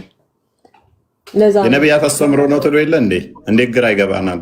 የነቢያት አስተምሮ ከሆነ የነቢያት አስተምሮ ነው የሚል ሙስሊም የለም። ግን ጥያቄ ነበረ። እስልምና የነቢያት አስተምሮ ከሆነ አጋንንት ወንድሞቻችን ናቸው ያለ ነቢይ፣ ወይንም ደግሞ አጋንንት ወንድም አለን፣ ወይንም ደግሞ ከአጋንንት ጋር እንደዚህ አይነት አጋንንት ክርስቲያን እንትን አብሮን በደማችን ውስጥ ይዞራል ምናምን ያላለ አሁን እኔ የሆነ ነገር ብናገር ሌላ ክርክር ውስጥ ታስገባኝ ነው። ቡሳ ጠብቅ ያለው ጥያቄ ነው መጠየቅ እንጂ ለአንተ ለምጠይቀኝ ጥያቄ በሙሉ እያንዳንዱ መልስ አለኝ። ገብቷል? ግን ወዛት ያመልሽ ምክንያቱም ይህንኛው ሀጅ የምታደርጉት ያምንሻለ ነው ከጣዖት አምላኪዎች የመጣ ዛሬም ሌላ ሳልጠይቅ ልወጣ አልፈልግም። ቡሳ ጠብቅ ያለሁኝ 2-3 ጥያቄ ነው ተመለስልኝ። እሺ በቃ ጠብቂ ትንሽ አዩን ይቀጥይ። እሺ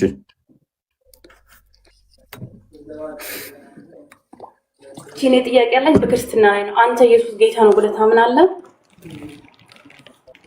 ኦኬ አዎ አምናለሁ። እሺ ኢየሱስ ፍጡር ነው። እንዴት ነው ፍጡር የምታመልከው? ኦኬ መልካም መዝሙር ያረዳለህ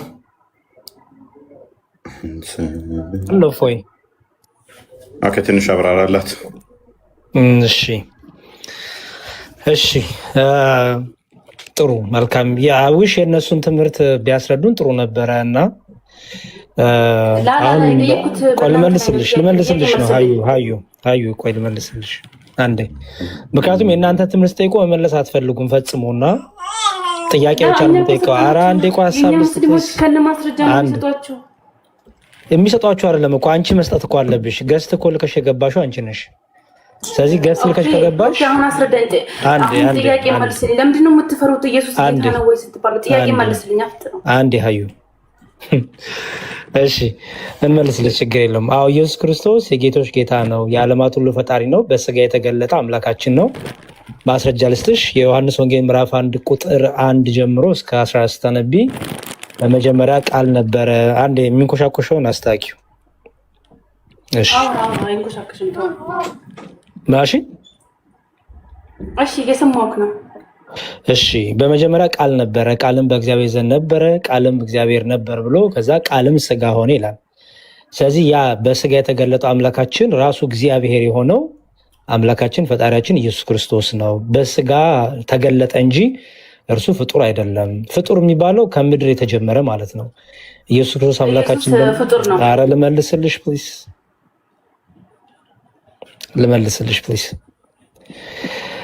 እሺ ስለዚህ ኢየሱስ ክርስቶስ ከሰማይ የወረደ የእግዚአብሔር ነው። ራሱ ክርስቶስ ሲናገር ከሰማይ ወርጃለሁ ብሏል። እኔ ከዚህ ዓለም አይደለሁም፣ እናንተ ከዚህ ዓለም ናችሁ፣ እኔ ከዚህ አይደለሁም። የተናገርከኝ እኔም አንዳንድ ጥያቄ ላቀርብልህ። ለምንድን ነው የማሰሚኝ? እንዴት ነው መሪም የወለደችው? አንዴ ተረጋጊና መልስ ከሆነ የፈለግሽው ኢንተራፕት አታድርጊ። ከዛ በኋላ ያብራራልሽና ጥያቄ ካለሽ እዛ ላይ ያልገባሽ ነገር ካለ ደግሞ ያስረዱሻል።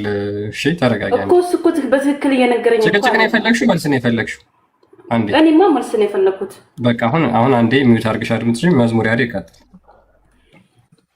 እሺ ሀሳቤን አትሸቂብሽ፣ ልጨርስና ሰብሰብ አድርገሽ ያለሽ ነገር ጠይቅኛለሽ። ኦኬ። ስለዚህ ኢየሱስ ክርስቶስ ምን አለ? ከነ ማስረጃው ነው የምሰጥሽ። የመጀመሪያው ምን አልኩሽ? ዮሐንስ ወንጌል ምዕራፍ 1 ቁጥር 1 ላይ ያ ቃል እግዚአብሔር እንደሆነ ነገረን። እዛው ደግሞ ቃልም ስጋ ሆነ ብሎ በስጋ የተገለጠ አምላካችን ኢየሱስ ክርስቶስ እንደሆነ ነገረን። ስለዚህ እርሱ ጅማሬው ከምድር ሳይሆን ራሱ እግዚአብሔር የሆነ ከሰማይ የመጣ ነው። ያ ደግሞ እዛው ዮሐንስ ወንጌል ላይ ደግሞ ይላል እኔ ከዚህ ምድር አይደለሁም፣ እናንተ ከዚህ ምድር ናችሁ።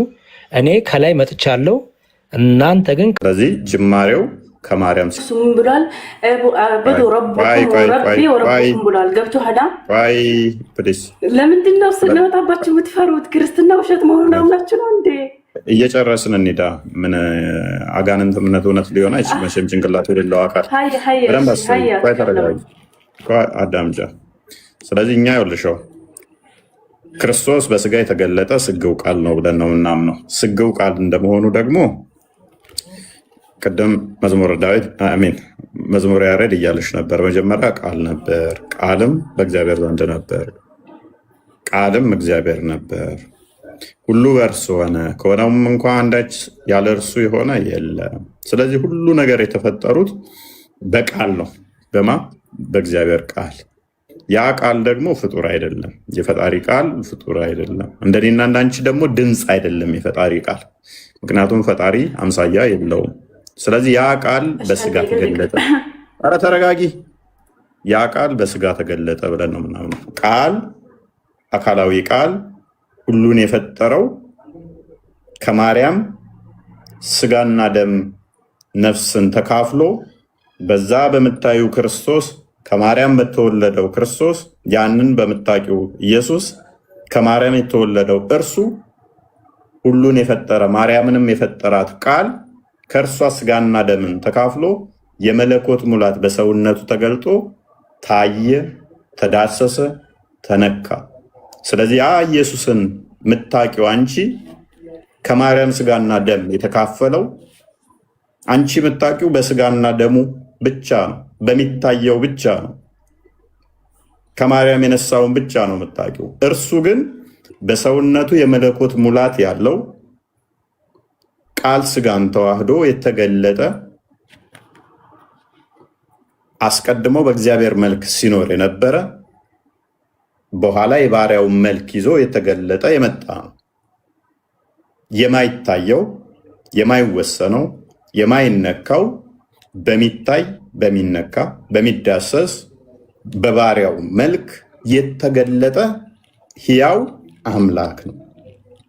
ለዚህ ነው አባቶች ለነሱ ናቸውና ከነርሱም ክርስቶስ በስጋ መጣ፣ እርሱ ከሁሉ በላይ የተባረከ አምላክ ነው ይለዋል። ለዚህ ነው ሮሜ ምዕራፍ 9:5 ማለት ነው አብርሃም ሳይወለድ ነው ያለው ሲል ክርስቶስ ዮሐንስ ወንጌል ምዕራፍ 8 ከቁጥር 56 ጀምሮ እነሱ የሚያውቁት 50 ዓመት ያልሞላው ነው። እርሱ ደግሞ እያላቸው ያለው እናንተ አባታችን የምትሉት ከ1000 ዓመት በፊት የነበረው አብርሃም ሳይወለድ እንኳን እኔ ያለሁ ይላቸዋል። አንተ የማርያም ልጅ አይደለህ ወይ?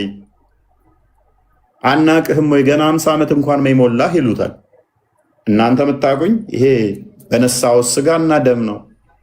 እኔ ግን ምንድን ነኝ? የአብርሃም ፈጣሪው እንኳን ነኝ። አብርሃም ሳይወለድ እንኳን ያለው ነኝ፣ ሁሉን ያስገኘው ነኝ እያላቸው ነው። ስለዚህ አንቺ የምታውቂው ከማርያም ተወለደ ሲባል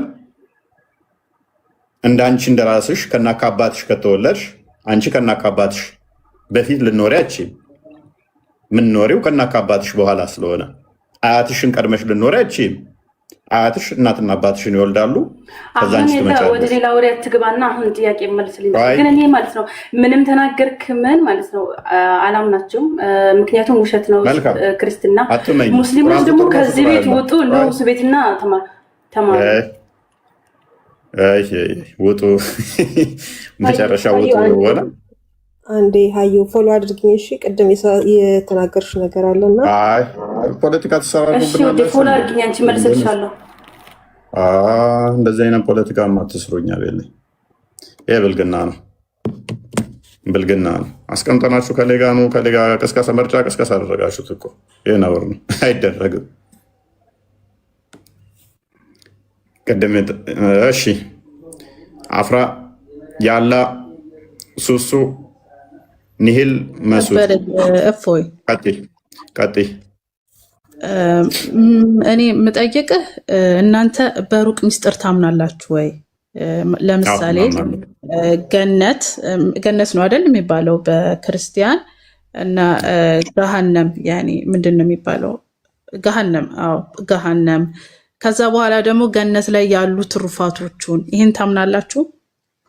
እናምናለን። አይን ያላያት ጆሮም ያልተሰማት በሰው ልቦና ያልታሰበች እግዚአብሔር ለወዳጆቹ ያዘጋጀዋል ብለን እናምናለን። እችን ግን መሐመድ ወስዷት አስቀድሞ ቅዱስ ጳውሎስ የተናገረውን በአይን ያልታየ በጆሮም ያልተሰማ በሰው ልቦና ያላለፈች አላህ ለወዳጆቹ አዘጋጅቷል ይላል መጽሐፍ ቅዱስ ላይ አስቀድሞ ቅዱስ ጳውሎስ ነግሮናል። እቺ ሩቅ ምስራቅ ይባላል። አይምን ሩቅ ምስራቅ አልኩኝ፣ ይቅርታ፣ ሩቅ ሚስጥር የምትሉት እናንተ ገይብ የምትሉት ማለት ነው።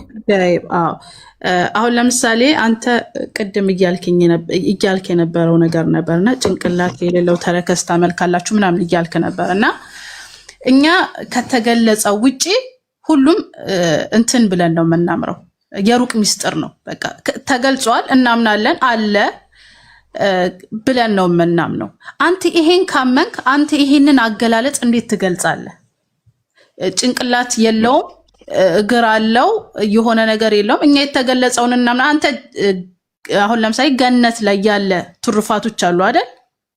እነሱ ትሩፋቶችን እያንዳንዱን ነገር አይተህ ነው የምታምነው። በቃ አለ፣ አይን ሰምታ ማታየው በቃ አለ ብለህ ነው የምታምነው ነው አይደለም? የተገለጹትን ታምናለህ፣ ያልተገለጹትን ደግሞ በሩቅ ሚስጥር ነገ አገኘዋለሁ ብለህ ነው አሁን የምትሰራው ጥሩ ነገሮችን የምትጾመው ሃይማኖትን የምታስተምረው ነገ የሆነ ነገር አገኛለሁ አለ ብለህ ነው የምታምነው ነው አይደለም? እፎይ መልካም። አሁን እናንተ አስቸጋሪው ፓርት ምን እንደሆነ ታውቂያለሽ? አምላክ አንድ ይሄንን መልስልኝና ከዛ በኋላ የኔን ችግር ትነግረኛለህ። ሶሪ እኮ አንዳንድ ታምናለህ አታምንም? ይሄንን ንገረኝና ከዛ በኋላ ችግሮቼን ንገረኝ። ጥያቄ ለምን ነው ተቃለህ? ታምናለህ አይደል? አሁን እኛ ምናምነው እኛ አንተ ቅድም ላንቺ ልቅረብልሽ ታምናለህ ምናምን ሳይሆን ያላ ላንቺ ልቅረብልሽ። እንደውም አይ ቲንክ ኢዮብ ምዕራፍ 36 ላይ ይመስለኛል ባልሳሳት፣ እግዚአብሔርን በመለኮቱ በባህሪው ማንም ያውቀው የለም። በቃ ላንቺ ልቅረብልሽ። እሺ ይሄ ይገልጽልሻል። እኛም እንደዛ እናምናለን። በባህሪው እግዚአብሔርን በሙላት ማንም ያውቀው የለም። አገኘሽኝ? በባህሪው ለምሳሌ በተገለጸው እኛ አሁን ለምሳሌ እናምናለን። ያልተገለጸውን ግን አለ የተባለውን ግን በባህሪው ሚስጥር ነው የምናስቀምጠው እኮ። እሱ ችግር የለብንም። አለ የተባለውን እናምናለን፣ ግን የቀሪውን ደግሞ ኢንሻአላህ ሄደን እናየዋለን። ችግር የለብንም። አንድ አዳምጪኝ። ችግር የለብንም። እኔ ተስማማሁልሽ እኮ በፈጣሪ ላይ እያንዳንዱ ነገር ታውቂዋለሽ ማለት ላይሆን ይችላል እኮ። በባህሪ እያንዳንዱን ነገር ይታወቃል የሚል አቋም እኛም የለንም። እናንተ ጋር ግን የእናንተ ልጆች ኢንዲቴል ትጠይቃሉ። መጠየቃቸው ፋይል ነው። እናንተ ጋር ግን ስላላ ጉዳይ ምንም የተብራራ ነገር የለም። እኛ ጋር ለምሳሌ በደንብ ነገር አለ። እየደረብሽ ነው፣ በጣም ኢንተራፕት እያደረግሽ ነው። እኔ እኮ ለአንቺ ቀርቤ እየነገርኩሽ ነው። እኛ በአምላክ ጉዳይ ላይ በደንብ ተብራርቷል እኛ ጋር። ነገር ግን ያም ቢብራራ እንኳን በባህሪ ፈጣሪን በሙላት የሚገልጽ ነገር አለ ወይ? የለም። በሙላት ሁሉ ነገር ተነግረዋል? አልተነገረም፣ ፍጡር ስለሆነ። ነገር ግን ለምሳሌ እኛ በሶስት አካል አለ ብለን ስንል ለእናንተ ትልቅ ፖይንት ሆኖባችሁ ዋን ሲደመር ስንት ይሆናል የሚል እኮ ማትስዛችሁ ምዞሩት እናንተ ናችሁ። ምክንያቱም የፍጡር ባህሪን ለፈጣሪ እየሰጣችሁ፣ እኛ አምላካችን ቃል አለው፣ የባህሪ ህይወት አለው። ስለዚህ ሶስት አካል ስንል በኩነት ልቡን፣ ቃሉን፣ ክንዱን፣ እጁን ነው ወይንም ደግሞ የባህሪ ቃሉን ነው እያን ስንል ሞክ ታደርጋላችሁ። ዛስኩል አርጉ፣ ችግር የለውም። አንዴ አዳምጪ፣ በደንብ አጥሪ።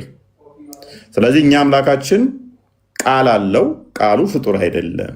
ልጁ ብለን እንጠራለን ቃሉን። እናንተ ቁርአን ብላችሁ ትጠራላችሁ። ፍጡር አይደለም ቁርአን ትላላችሁ። የአብ ቃሉ፣ የአብ ክንዱ፣ የአብ እጁ እርሱ ወልድ ብለን እንጠራለን። የባህሪ ህይወቱን የአብ ምን ብለን እንጠራለን? መንፈስ ቅዱስ ብለን እንጠራለን። ሶስት ስንል ከዚህ አንጻር ነው ብለን ስንል ይሄ ከማትስ ከፊዚክስ የከበደ ነው ትላላችሁ። አምላካችሁ ከማትስና ከፊዚክስ ያሳንሳችሁት ማለት ነው። ፋይን። እንደዛ ከሆነ እጁ፣ እግሩ፣ ባቱ ምንድን ነው? አናቅም ነው መልሳችሁ። ከፊዚክስ ይከብዳል ሚስጥረ ስላሴ መማር ያላችሁ አካላት እናንተ ጋር ስንመጣ ሁሉም አልተገለጠም ከሆነ አናቅም ከሆነ ፊዚክስ እና ማትስ ካጠናሽ ታውቂያለሽ። አምላክሽ ማይታወቅ ከሆነ ምንድነው እያላችሁ ያላችሁ? ጥያቄውን መልስልኝና ደግሞ እኔ ምን ልበልህ? ምንድን ነው ታውቃለህ? አንተ እያልከኝ ያለኸው እናንተ ሶስት አብ፣ ወልድ፣ መንፈስ ቅዱስ እነሱን ታምናላችሁ፣ ተመልካላችሁ ነው አይደለም? ማምለክና አለው የለውም ማለት የተለያዩ ነገሮች ናቸው። ያለውን ነገር የተገለጸውን ነገር እናምናለን። በሩቅ ምስጢር የተገለጸውን ነገር አንቺ ምንም አታውቂማ እኮ። አሁን እኮ አንተ ምን ታውቃለህ? ስለ ገነት ሄደህ አይተኸዋል? ስለ ገሃነም ሄደህ አይተኸዋል? እኔ ስለ አምላኬ ጠንቅቄ አውቃለሁ። ቆይ ስለ አምላኬ ተነገረኝን ጠንቅቄ አውቃለሁ። ስለዚህ ሶስት አካል ስል ጠንቅቄ አውቄ ነው። አንተ አምላክ ታውቃለህ፣ ይበላል፣ ይጠጣል፣ አይተኸዋል እያልከኝ ሳላድፍን ስለሆነ አይበላም አይጠጣም። ሚስት ስላጣ ደግሞ እዛ ተገትሮ እግሩን አጣምሮ ተቀምጧል። ተረጋጊ። ረስ ነው የሚሆንባችሁ እናንተ ጋር ይከፋባችኋል። ተረጋጊ።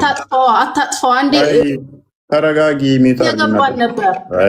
ላስወርድሽ ነው አሊያም ሚቱ አድርጊ። በጣም ኢንተራፕት እያደረግሽ ነው። በጣም እየጮሽ ነው። ስለዚህ አምላክሽ ጭንቅላት ይኑረው አይኑረው ማታቂው እኮ አንቺ ነሽ። እኔን አትጠይቂኝ። እጅ ሰተሹ፣ እግር ሰተሹ፣ ተረከዝ አይሚን ባት ሰተሹ፣ ጭንቅላት አላቅም ያልሹ አንቺ ነሽ፣ እኔ አይደለሁም። አምላክሽ የምታመልኪው የተገጣጠመ ይሁን የተነጣጠለ አላቅም ያልሹ አንቺ ነሽ፣ እኔ አይደለሁም። ወንድም አሁን መስመሩን ወደ ሌላ አሁን እኔን አልጠየቅም። እኔ ነኝ ወይ? ቆይ እኔ ነኝ? ጠይቀኝ ልመልስልህ። አምላክሽ ባት አለው የለውም? ይኸውልህ አጠያየቅ ከራሱ በጣም ነው የሚያስጠላው። እሺ ገነትና ፍጡርን ከፈጣሪ ጋር ታገናኝ። ኖ አሁን እዚህ ጋር አንተ እኮ እያልከኝ ያለኸው አንተ እኮ እንደ ፍጡር እኮ ነው እያወራለሁ።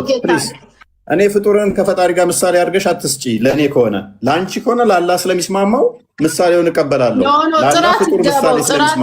ጥራት ይገባው። ኖ በሩቅ ሚስጥር ታምናለህ ብዬ የጠየቅኩህ ለዛ ነው። ሩቅ ሚስጥር ምንም አገናኘው? ኢየሱስን አይተኸዋል? እዚህ ላይ ለምሳሌ አገናኘውም። ፕሬስ አዳምጪ። ሩቅ ሚስጥሩንም አያገናኘውም ከዚህ ጋር የተያዘ ክርስቶስ ገልጦልኛል። አዎ አንድ አዳምጪ። አላየሁትም ማለት እኔ አልተገለጠልኝም ማለት አይደለም። እኔ የተገለጠ አምላክ ነው ማምለከው። ተገልጦልኛል፣ ተገልጧል። ዛሬም ነገም የኛ የተገለጠ ሕያው አምላክን ነው የምናመልከው። ለዚህ ነው ዮሐንስ ወንጌል ምዕራፍ 1 ላይ ቁጥር 18 ልጁ እንደገለጸልን እንደተረከልን የተነገረ ማለት ነው። ቁርአንሽም ላይ ሱራ 3 49 ላይ ገይብ የሆኑትን ነገሮች እንኳን ኢሳ እንደሚናገር እንደሚያውቅ ይናገራል። ስለዚህ እኛ አምላካችን ጉዳይ ላይ በግልጽ ተነግሮናል። ይ እናንተ ጋር ደግሞ ስንመጣ የተገለጸላችሁ እንዴት ወሲብ ማድረግ፣ ስንት ማግባት፣ ገነት ውስጥ ሁር ላይን የሚባሉ አሉ። ድንግልናቸውን ሴቶቹን ስትወስዱ ድንግልናቸው ይመለሳል። ብዙ ምግብ በትልቅ እየሳህን ትበላላችሁ። ሰፊ በብርጭቆ ጠጅ ወይን ትጠጣላችሁ። ጡታቸው ግትር ያለ ሳክ ማያደርግ ነው።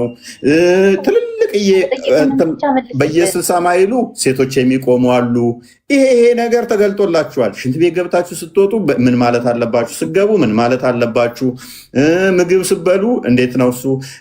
ቂጣችሁን በየትኛው እጃችሁ ነው መታጠብ ያለባችሁ? ወሲብ ስታደርጉ ምን ማለት አለባችሁ? ስንት ባሪያን ወሲብ አድርጋችሁ ከዛ እንዴት ነው እሱ? በጾም ወቅት ላይ የፃን ልጅን በእጇ እንዴት ወሲብ ማድረግ አለባችሁ? በአዳምጪ የእናንተ ጋር በደንብ የተገለጸ ነው ማውራው። ስለ አምላክሽ ሲባል ግን አልተገለጠም። ስንት አካል አለው አምላክሽ? አላቅም። የተገጣጠመ ነው የተነጣጠለ? አላቅም። ይወርዳል። እንዴት ነው የሚወርደው? አላቅም ወንድሜ። አሁን ሌላ ነገር ውስጥ ገባህ እኮ እያስረዳኸኝ ያለኸው የገባኸው ሌላ። ይበቃሻል። ሚዩት ማድረግ ሳይሆን ይበቃሻል። ኦኬ ሱሱ አላህ ቃሉ ፍጡር ነው ፍጡር አይደለም? እሱን እኔ ልጠይቅህ አይደለም ልጠይቀኝ አይደለም። ፍጡር ነው ፍጡር አይደለም? ይሄንን ማወቅ ከፈለክ ፍጡር ነው ፍጡር አይደለም? ፍጡር አይደለም። ኦኬ ፍጡር አይደለም ካልሆነ ቁርአን ፍጡር ነው ፍጡር አይደለም? ቁርአን ማለት ቁርአን ነው። ቁርአን ፍጡር። ቆይ እኔ ልጠይቅህ፣ ይሄንን ተው እሺ። እንትን እግዚአብሔር ሲሰቀል ጸልቷል ወይስ እንደሚባለው ጸሎት አድርጓል አላደረገም? ጥቀሽና ጥቅሱን ጠይቂ። እግዚአብሔር ራሱ አሁን እግዚአብሔር ተሰቅሏል ብላችሁ እናንተ ታምናላችኋል። እናንተ ኃጢአት ሞቶልናል ተሰቅሎልናል ብላችኋል። እሺ እና ያኔ ሲሰቀል ጸሎት አድርጓል አላደረገም? እሱ እግዚአብሔር አምላክ ከሆነ ያኔ ጸሎት ማለት ወደ ፈጣሪው ፈጣሪ ሆይ ብሎ እንትን ብሏል አላለም? ኤኒዌይስ ጸሎት ማለት ኮሚኒኬሽን ነው። አንዱ ከአንዱ ጋር ኮሚኒኬት የሚያደርግበት። ወልድ ከአብ ጋር ኮሚኒኬት ያደርጋል፣ አብም ከወልድ ጋር ኮሚኒኬት ያደርጋል። ጸሎትን እንደዛ ነው የምንረዳው እኛ። ክርስቶስ ግን በመስቀል ላይ ሆነ ቆይ የእኛን ጸሎትና ምልጃችንን አቅርቦልናል አንዴ በመስቀል ላይ ሆኖ። ምክንያቱም በብሉይ ኪዳን ሲያለቅሱ ነበረ፣ ሲጮሁ ነበረ። ለምሳሌ አምላኬ ለምን ተውከኝ አንቺ ያልሹ ወደ አምላኩ ዳዊት ይህንን ጩኸት ሲጮኸው ነበረ። መዝሙረ ዳዊት ምዕራፍ 22 ላይ ከቁጥር 1 ጀምሮ ክርስቶስ የመጣው ቤዛ ሊሆን ነውና የነቢያቶቹን ጩኸት ተሸክሞ ጮሆላቸዋል። በስጋው ወራት ይህንን ጮሆላቸዋል። ከአብ ጋር ኮሚኒኬት ያደርጋል ወልድ ወይ? በሚገባ አብ ከወልድ ጋር ኮሚኒኬት እንደሚያደርገው ወልድም ከአብ ጋር ኮሚኒኬት ያደርጋል። ጸሎትና ምልጃን አቅርቦልናል። አላህ ግን ምልጃ ያማልዳል። ለምሳሌ ሱራ 6:51 ወይም ሱራ 5:51 ላይ አንዴ አላህ ይጸልያል። ወደ ማን ነው የሚጸልየው? ወደ ማን ነው ምልጃ የሚያቀርበው? አላህ ምልጃ ወደ ማን ነው የሚያቀርበው? አላህ አይጸልም። ለማን ነው የሚጸልየው? ያማልዳል። አላህ ማታ ያማልድም። እራሱ እኮ አላህ እኮ ማለት ሱራ 6:51 ላይ እንዲፈትልኝ ክርስቲያን አማላጅ ነው አይደለም? አላህ አማላጃችሁ ማን ነው? አማላጃችሁ ማን ነው? እኛ ነን እንጂ አላህን የምናመልከው። አላህ የሚያመልከው ነገር የለውም። ምክንያቱም አሁን አማላጃችሁ ማን ነው? ማታ አማላጅ ማለት አማላጅ አላችሁ የላችሁም? ሸፋ የሚሆንሽ ማን ነው? ጥያቄውን አስተካክል። እንደው ሸፋ አማላጅ ምንድን ነው? ያኔ አላህ ለማለት ነው። ምልጃ አይ ሆን ብላ እኮ ምልጃን አታውቂም? እሺ አሁን እሱን ተው። እኔ አሁን ጠይቄ የመጣሁት ስለ ክርስትና እንጂ አላህ አማላጅም ነው ይላል። አማላጅ ወደ ማን ነው የሚያማልዳችሁ? እኛ ነን ወደ አላህ የምንጸልየው እንጂ አላህ አይጸልም። አማላጅ ነው ይለዋል እኮ ይኸው አማላጅ ነው ይላል። ከሱ ሌላ አማላጅ የለም ይላል። ባይዞ በገነት ውስጥ እንትን ላይ ሄዶ ደግሞ ኢብን ከሲር እንደሚናገረው ከሆነ አላህ ሲጸልይ አግኝቶት ቆይ ይለዋል ጅብሪል መሐመድን ምንድነው ሲል አላህ እየጸለየ ነው ላይ እርዳታ አማላጅ ለሌላቸው ሲሆኑ ወደ ጌታቸው መሰብሰብን የሚፈሩትን ይጠነቀቁ ዘንዳ በርሱ በቁርአን አሰፈረ ነው እንጂ የሚለው አላህ ያማልጃል አላለም። ኦኬ ስለዚህ ከሱ ሌላ አማላጅና ረዳት የሌለ ይላል አይደለ? ረዳትና አማላጅ እሱ ብቻ ነው አይደለ? አዎ። ኦኬ ስለዚህ ወደ ማን ነው አላህ የሚያማልድሽ? አላህ ያማልደን ማለት እኛ ነን ወደ አላህ የምናመልከው እንጂ አላህ ወዴት ያማልዳል? ረዳትሽ ማን ነው? ረዳት ማለት ረዳት የሚሆንሽ እሱ ብቻ ነው። ረዳት የምትዩ ማንን ነው? አላህን ነው የምንገዛው። እሱ ብቻ ነው አማላጅ የምትዩ ማንን ነው? አላህን። አማላጅሽ ነው? አላህን ነው የምናመልከው። خلاص እኔ ከዚህ በኋላ ጠይቀኝ። የምታመልኪው አልጠየቅኩሽም። የሚያማልድሽ አማላጅሽ ማን ነው? ሃይ አንተ ሲጀመር ማለት ነው አማላጅ ነው ያልኩሽ፣ አምላኪ ያላልኩም። ፕሊዝ እሺ፣ እሱን ተው። የምታመልኪው አልወጣኝም። አማላጅሽ ማን ነው? ነገ ጠይቄ እመጣለሁ። ነገ ጠይቄ እመጣለሁ። እኔም ጠይቄን ብቻ አሁን መልስልኝ። ቀጥይሽ መልስልኝ። እኔም ጠይቅህ ኢየሱስ ለማን ነው የጸለየው? እንደዛ ሲሰቀል ለማን ነው የጸለየው? ቅድም ነገርኩሽ እኮ የነቢያቱን ጸሎትና ምልጃ ጩኸታቸውን ሁሉ ጮሆላቸዋል። ቤዛ ሊሆን ስለመጣ ጮሃል።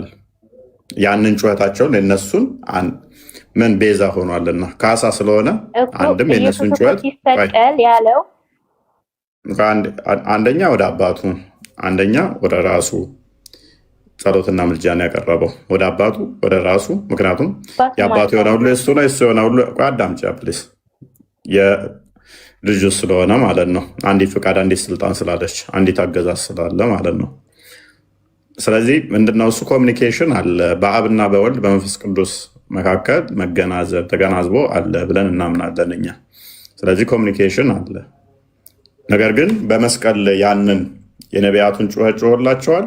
አንድም ለእኛ ምሳሌ ሊሆን እኛ መጸለይ እንዳለብን ሊያስተምረን ያንን ጸልዮ ጸሎት እንድንጸልይ አስተምሮናል። ሳይፈተን አይደለም፣ ተፈትኖ ፈተና እንዴት ማለፍ እንዳለብንም አስተምሮናል። ምክንያቱም እሱ ፍጹም አምላክ እንደመሆኑ ፍጹም ሰው ነውና ለእኛ እያንዳንዱ በመስቀል ላይ ያንን ለምሳሌ የሚሰሩትን አያውቁምና ይቅር በላቸው ብሎ ራሱ ይቅር የሚል እኮ ነው። ማርቆስ ወንጌል ምዕራፍ 2 ላይ ከቁጥር 5 ጀምሮ፣ ማቴዎስ ወንጌል ምዕራፍ 9 ላይ ከቁጥር 5 ጀምሮ ኃጢአተኛውን ኃጢአት ተማረች እያለው ነበረ፣ ይቅር እያለው ነበረ። ነገር ግን እዛ ላይ ደግሞ የሚሰሩትን አያውቁም ይቅር በላቸው ሲል እናገኘዋለን። አባቱ ይቅር ቢል ልጁ ይቅር አላለም ማለት አይደለም። ምክንያቱም የአብ የሆነ ሁሉ የወልድ ስለሆነ፣ የወልድ የሆነ ሁሉ የአብ ስለሆነ ዮሐንስ ወንጌል ምዕራፍ 17 ቁጥር 10 ላይ፣ ዮሐንስ ወንጌል ምዕራፍ 16 ቁጥር 15 ላይ እንደሚናገረው ያንተ የሆነ ሁሉ የኔ ነው፣ የኔ የሆነ ሁሉ ያንተ ነው ስለሚል ማለት ነው። ስለዚህ አባቱም ይቅር ይላል፣ ልጁም ይቅር ይላል። ምክንያቱም አባቱ ይሰራል፣ ልጁም ይሰራል። ዮሐንስ ወንጌል ምዕራፍ 5 ቁጥር 17 እስከ 18። ስለዚህ እንዲህ ከሆነ ይህንን ምሳሌ አድርጎ ለምሳሌ እንትናን እናገኘዋለን። እስጢፋኖስ ምዕራፍ 7 ላይ ሐዋርያት ሥራ ላይ ስትመለከቱ ከቁጥር 54-56 ጀምሮ ሲወግሩት የሚሰሩትን አያውቁምና ይቅር በላቸው እያለ ወደ ክርስቶስ ጸሎት ሲያደርግ እናገኘዋለን። ነፍሴን ተቀበል ብሎ ጌታ ሆይ ነፍሴን ተቀበል እያለ ወደ ጌታ ወደ ክርስቶስ ጸሎት ሲያደርግ እናገኘዋለን። ማ እስጢፋኖስን ማለት ነው። ነፍስን የሚቀበለው ይቅር የሚለው ጌታ መሆኑን ማን ነግረናል? እስጢፋኖስ ማለት ነው። ነፍስን የሚቀበል ይቅር የሚል ጌታ ነው። ማ በሰማይ ያየው ጌታን አየው። ከዛስ ኃጢአታቸውን አትቁጠርባቸው ይቅርም በላቸው ካለ በኋላ ነፍሴን ተቀበል አለ። ነፍሴን ተቀበል ማ እስጢፋኖስ ከማን የተማረውን?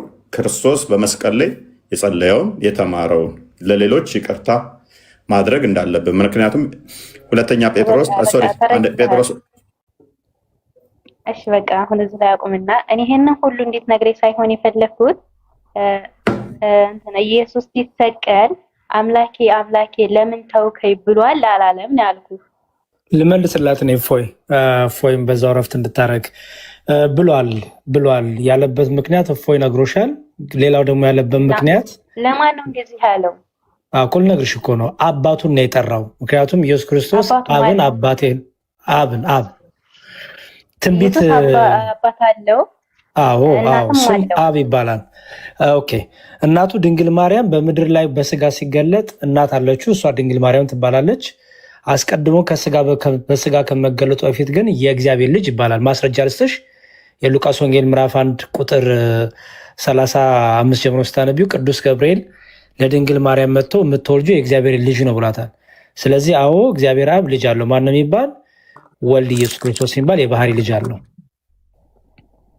እሺ እንደዛ ከሆነ እናንተ እኮ ማምለክ ያለባችሁ እግዚአብሔርን ነው እንጂ ኢየሱስና እግዚአብሔር ይለያያሉ ማለት ነው። እግዚአብሔር ኢየሱስ ተወለደ። እግዚአብሔር ደግሞ ለማርያም ምን አለ? ከኢየሱስ ተወልጃለሽ ያልከው እንደሱ አይደለም። እሺ በደንብ ስሚኝ። እግዚአብሔር ስንል እኛ እግዚአብሔር ስንል አብ ወልድ መንፈስ ቅዱስ ነው። አሁን እኮ ብዙ ቦታ ረገጥሽ። ወደ እንትኑ ቀይ ልመልስሽና ወደዚህ እመለሳለሁ። ትንቢትን ለመፈጸም ኢየሱስ ክርስቶስ በመስቀል ላይ ሆኖ አምላኬ አምላኬ ለምን ተውከኝ ያለው ትንቢት አለ አስቀድሞ የተነገረ በመዝሙረ ዳዊት መዝሙር 21 ላይ እና 22 ስታነቢ ስታጠኚ መዝሙረ ዳዊት መዝሙር 22 ስታነቢ አምላኬ አምላኬ ለምን ተውከኝ የሚል ትንቢት አስቀድሞ በዳዊት ተነግሯል። ስለዚህ ያንን ትንቢት ጌታ ለመፈጸም በመስቀል ላይ በወጣ ጊዜ አምላኬ አምላኬ ለምን ተውከኝ የሚለውን ጩኸት ጮኋል። ለምን ቢባል እኛ ምን እናምናለን መሰልሽ? ኢየሱስ ክርስቶስ ቤዛችን ነው። ኢየሱስ ክርስቶስ አዳኛችን ነው። ኢየሱስ ክርስቶስ አስታራቂያችን ነው፣ ታራቂያችን ነው ብለን እናምናለን። ያ ደግሞ የሚሆነው በመስቀል ላይ በሚደረገው እርቅ ነው የሚደረገው። ስለዚህ መስቀል ላይ እርቅ እያገኘን ነው። በምን የእኛን ጩኸት የነቢያቱን ጩኸት ሁሉ ሲጮሁ የነበሩትን ያን የምህረት ጩኸት ትንቢት ስለተነገረ ያንን ትንቢት በመስቀል ላይ ተፈጸመ። ምን የሚል አምላኬ አምላኬ ለምን ተውከኝ የሚለው እሱ ተነገረ ማለት። ሁለተኛው ደግሞ ኢየሱስ ክርስቶስ ቅድም እፎይ እንዳለሽ የቃልም የተግባርም መምህር ነው። ለምሳሌ በሰቀሉ ጊዜ ቢቀጣቸው ኖሮ አስቀድሞ በቃል ያስተማረው ትምህርት አለ። ምን የሚገሏችሁን፣ የሚያሳዷችሁን፣ የሚገርፏችሁን ጸልዩላቸው፣ ይቅር በሏቸው፣ ስለነሱ ምሕረት ጠይቁ፣ ጸልዩ ብሎ አስተምሯል። አይሽ ስለዚህ አሁን በመስቀል ላይ የሰቀሉትን ሰዎች ኦልሬዲ በትምህርቱ እንደዚህ ብለው ስላስተማረ በተግባር ደግሞ ለእኛ ምሳሌ ሊሆነን መከራ ሲያደርሱባችሁ፣ ሲያሳድዷችሁ፣ ሲገሏችሁ ስለነሱ ጸልዩ፣ ይቅር በሏቸው፣ ጸልዩ፣ ምሕረትን ለምኑላቸው ብሎ ስላስተማረ የቃልም የተግባርም ትምህርት አስተማሪያችን ስለሆነ ክርስቶስ ይህን አደረገ ማለት ነው። በተረፈ ግን አምላኬ አምላኬ ለምን ተውከኝ ያለው ትንቢት እና ደግሞ ፍጹም ሰው ስለሆነ ፍጹም ሰውነቱን እያሳየን ነው እንጂ አብ በልጦ ወልድ አንሶ አይደለም። የሚገርምሽ ነገር እህት ዓለም እዛው ላይ ደግሞ በቀኝ የተሰቀለውን ደግሞ ክርስቶስ ኢየሱስ ይቅር ይለዋል። እንዲያው ወደ አባቱ ሳይለምን ሳይጠይቅ በቀኝ የተሰቀለውን ይቅር በለኝ ሲለው ክርስቶስን እግዚኦ መሐረነ ክርስቶስ ወይ ዳግም በመጣ ጊዜ በመንግስት አስበኝ ሲለው አሁን በገነት ትኖራለህ ብሎ እዛው ደግሞ ይፈርድለታል። ይታረቃልም ያስታርቃልም። ሁለቱንም በመስቀል ላይ አይተናል ማለት ነው። ስለዚህ በመስቀል ላይ የተደረገ ያ ነው። እሺ ሁለተኛ ደግሞ ጥያቄ ያው እናንተ የምታመልኩት አንድ ፈጣሪ ብቻ ነው? አዎ ያ አንድ አምላክ አለ። አንድ አምላክ አንድ መለኮት አለ። እውነት ነው። ያኒ ሁሉም ሆኖ ግን አንድ ፈጣሪ ነው ማለት ምድርንም ሰማይንም የፈጠረው አንድ እግዚአብሔር ነው ብላችሁ ነው የምታምኑት? አንድ አምላክ አለ። አንድ አምላክ ስንል ቁጥር እየጠራን አይደለም። አንድ አምላክ ስንል እርሱን የሚያክለው እሱን የሚከታከለው የሚተካው የሚመስለው መለኮት ያለው ሌላ የለም። እርሱ ብቻ መለኮት የሆነ አምላክ አንድ መለኮት አንድ አምላክ አለ። እሺ እና ስለዚህ አሁን ኢየሱስ ከማርያም ከወለደ ኢየሱስ ማለት እግዚአብሔር ነው ማለት ነው። አሁን እግዚአብሔር የሚለው ስም እግዚአብሔር የሚለውን ስም አስረዳሽ። በክርስትናው አስተምህሮ የእግዚአብሔር ስሞች ማንነቱን ይገልጣሉ። ለምሳሌ ኤልሻዳይ፣ አዶናይ፣ ጵንኤል፣ ያህዌ በእግዚአብሔር ብዙ ባህሪዎቹን ማንነቱን የምንገልጥበት ስም አለ።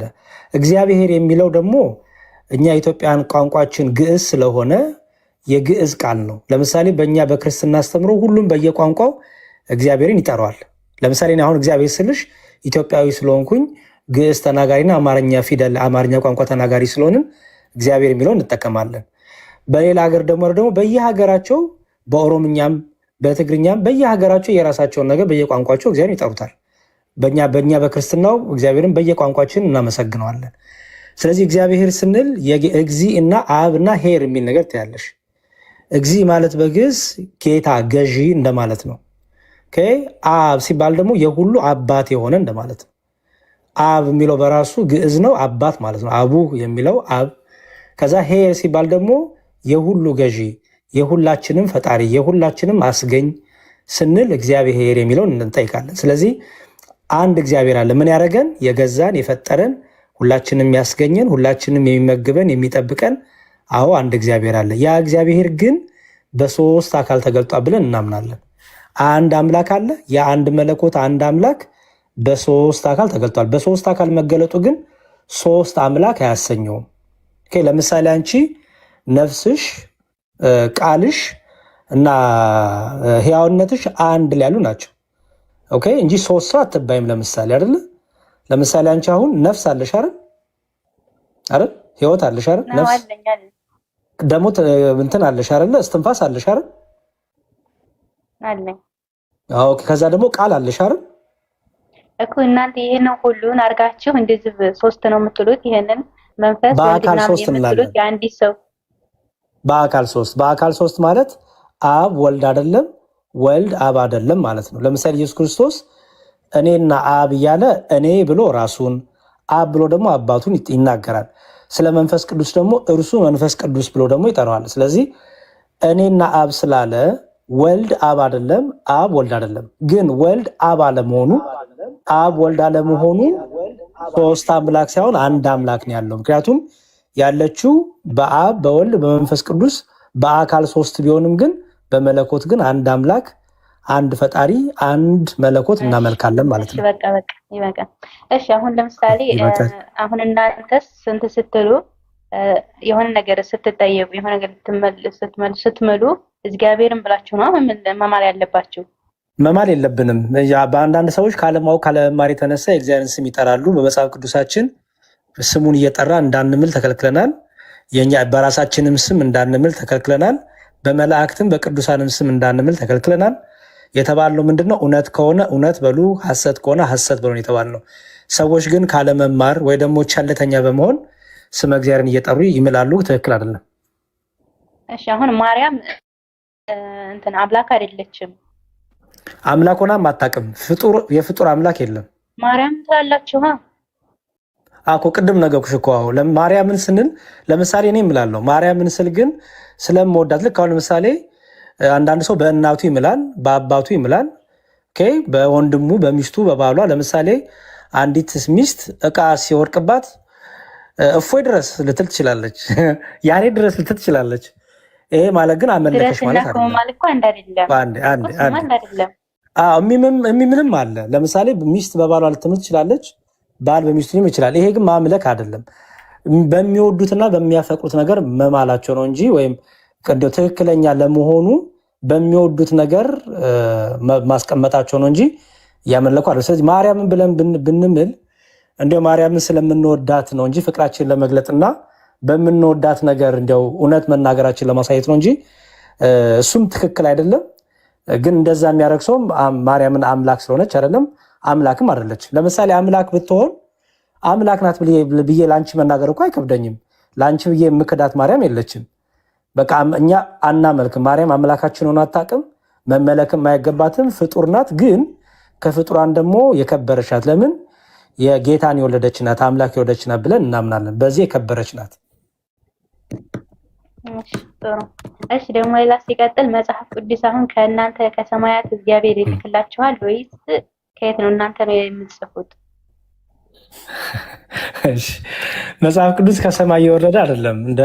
እናንተ እስልምናው ላይ እንደሚባለው ከሰማይ ወረደ የሚባል መጽሐፍ በክርስትናው የለም፣ የወረደም የለም። እውነቱን ለመናገር ግን በክርስትናው ምንድነው እግዚአብሔር መንፈስ ቅዱስ እግዚአብሔር ጥበብን ሚስጥርን ለአገልጋዮቹ ለነቢያቱ ኋላም ለሐዋርያቱ ይገልጣል። ሐዋርያቱ ደግሞ እኛ በምንረዳው መልኩ ደግሞ ጽፎልን አስተላልፈውልና ብለን እናምናለን። በመንፈስ ቅዱስ ተመርተው መጽሐፍ ቅዱሱ እንደሚነግረን ማንም ከገዛ ፈቃዱ ትንቢትን አይናገርም፣ ይልቁንም በመንፈስ ቅዱስ ተመርተው ይጽፋሉ፣ ይናገራሉ እንዳለው እግዚአብሔር ጥበብና ሚስጥርን እየገለጠላቸው እኛ በምንረዳው መልኩ ጽፈውልናል እንጂ የተጻፈ ነው እንጂ ከሰማይ ወረደ መጽሐፍ አይደለም። እሺ እንደዛ ከሆነ አሁን ለምሳሌ እግዚአብሔር አምልኩኝ ያለባችሁ ቦታ አለ? እግዚአብሔር አምልኩኝ ምን ማለት ነው? ጥያቄሽ አልገባኝም። ያኔ አሁን ለምሳሌ አላህ እኛን አምልኩኝ ብሎ ተናግሯል በቁርአን ላይ ማለት ነው። ልክ እንደዚህ መጽሐፍ ቅዱስ ላይ ደግሞ እግዚአብሔር አምልኩኝ ብሏችኋል? አዎ እንደውም የመጀመሪያው የሚገምጅ ትእዛዝ እግዚአብሔር ከሰጠው ትእዛዝ ውስጥ አንደኛው ከኔ ሌላ እንዳታመልኩ ብሎ ነው። ከኔ ሌላ አምላክ እንዳታመልኩ። የት ላይ ነው ያለው? የት ላይ ነው ያለው? እሺ እንግዲህ 10 ትእዛዛት ልስጥሽ። ከይ መጽሐፍ ቅዱስ ልክፈትና ላሳየሽ፣ ችግር የለው። እሺ ክርስቲያን ነበርሽ እንዴ በፊት? ትችላለሁ ሜይ ቢ መዝሙር ያሬድ ወላሂ አልሐምዱሊላህ። እኔ ስፈጠር ሙስሊም ነኝ። ስትፈጠሪም ስፈጠር ጀምሮ እስካሁን ድረስ ሙስሊም ነኝ አልሐምዱሊላህ። እሺ ይሁን መልካም። እሺ ክርስቲያን ዘዳግም 4:35ን ክፈትላት። ኦኬ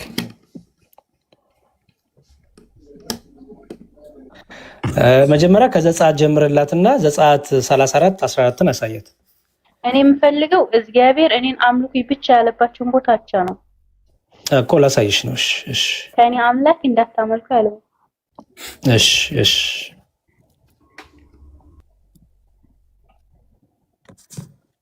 ዘጸአት 34 ምን ይላል? እስቲ አንብቢው። ቀናተኛ የሆነ እግዚአብሔርን ቅንዓት ያለው አምላክ ነውና ሌላ አምላክ አትስገድ እኮ። ይሄ እኮ እንትና ማነው? እግዚአብሔር እኮ አይደለም ያለው። ማን ያለው? እግዚአብሔር እኮ እኔን አምልኩ እኮ ያለ የት ነው? እኔን አምልኩ ብሎ ያለባችሁን ቦታ ነው እኮ የጠየቁት። አሁን ይሄ ማን ያለው? እሺ ችግር የለውም ጨምርልሻለሁ። ስሙ ቀናተኛ የሆነ እግዚአብሔርን ቅንዓት ያለው አምላክ ነውና ሌላ አምላክ አትስገድ። ሌላ አምላክ አትስገድ። ኦኬ ቆይ ልመጣልሽ ነው። አሁን ይሄንን በደንብ አስተውይ። ስሙ ቀናተኛውን አምላክ ኦኬ፣ ሌላ አምላክ አትስገድ ይላል አይደለ?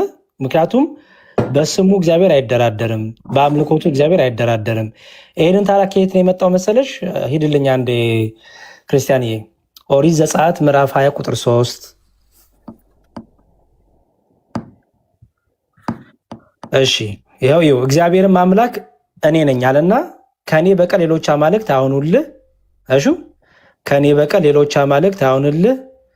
ይኸው ከሰማይም በሰማይም በላይም በሰማይም ካለው በታችን በምድር ካለው በምድር በታች ባለው ነገር ማናቸውን ምሳሌ የተቀረጸው ምስል አንተ አታድርግ፣ አትስገድላቸውም፣ አታመልካቸውም ይላል። ይህን የተናገረው እግዚአብሔር ነው።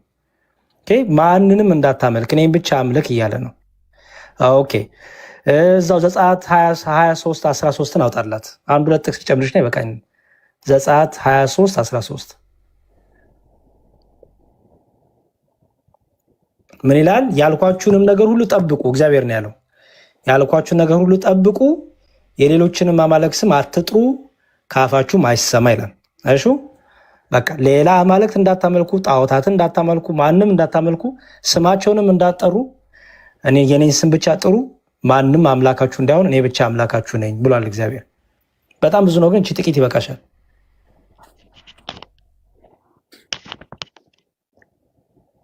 አይበቃም? ለዛሬ አይበቃሽም?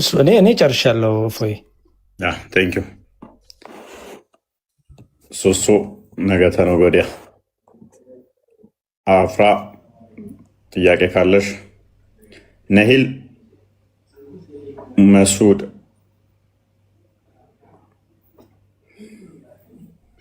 ቀይ ብቃን ለዛሬ ደህና አደሩ። ያ ነገ መተው መጠየቅ ይችላሉ። እሺ አፍራ አለሽ? አለው ጥያቄ አለሽ? አይ የለኝም። አመሰግናለሁ ለትምህርትክ። እሺ በርቺ። ላምደሩ ፎይ እግዚአብሔር ይስጥልን፣ በርታልን። አንተም ረፍት አድርግ። ክርስቲያንም እግዚአብሔር ይስጥልን፣ በርቺልን። አፍራ እናመሰግናለን ፎይ። እሺ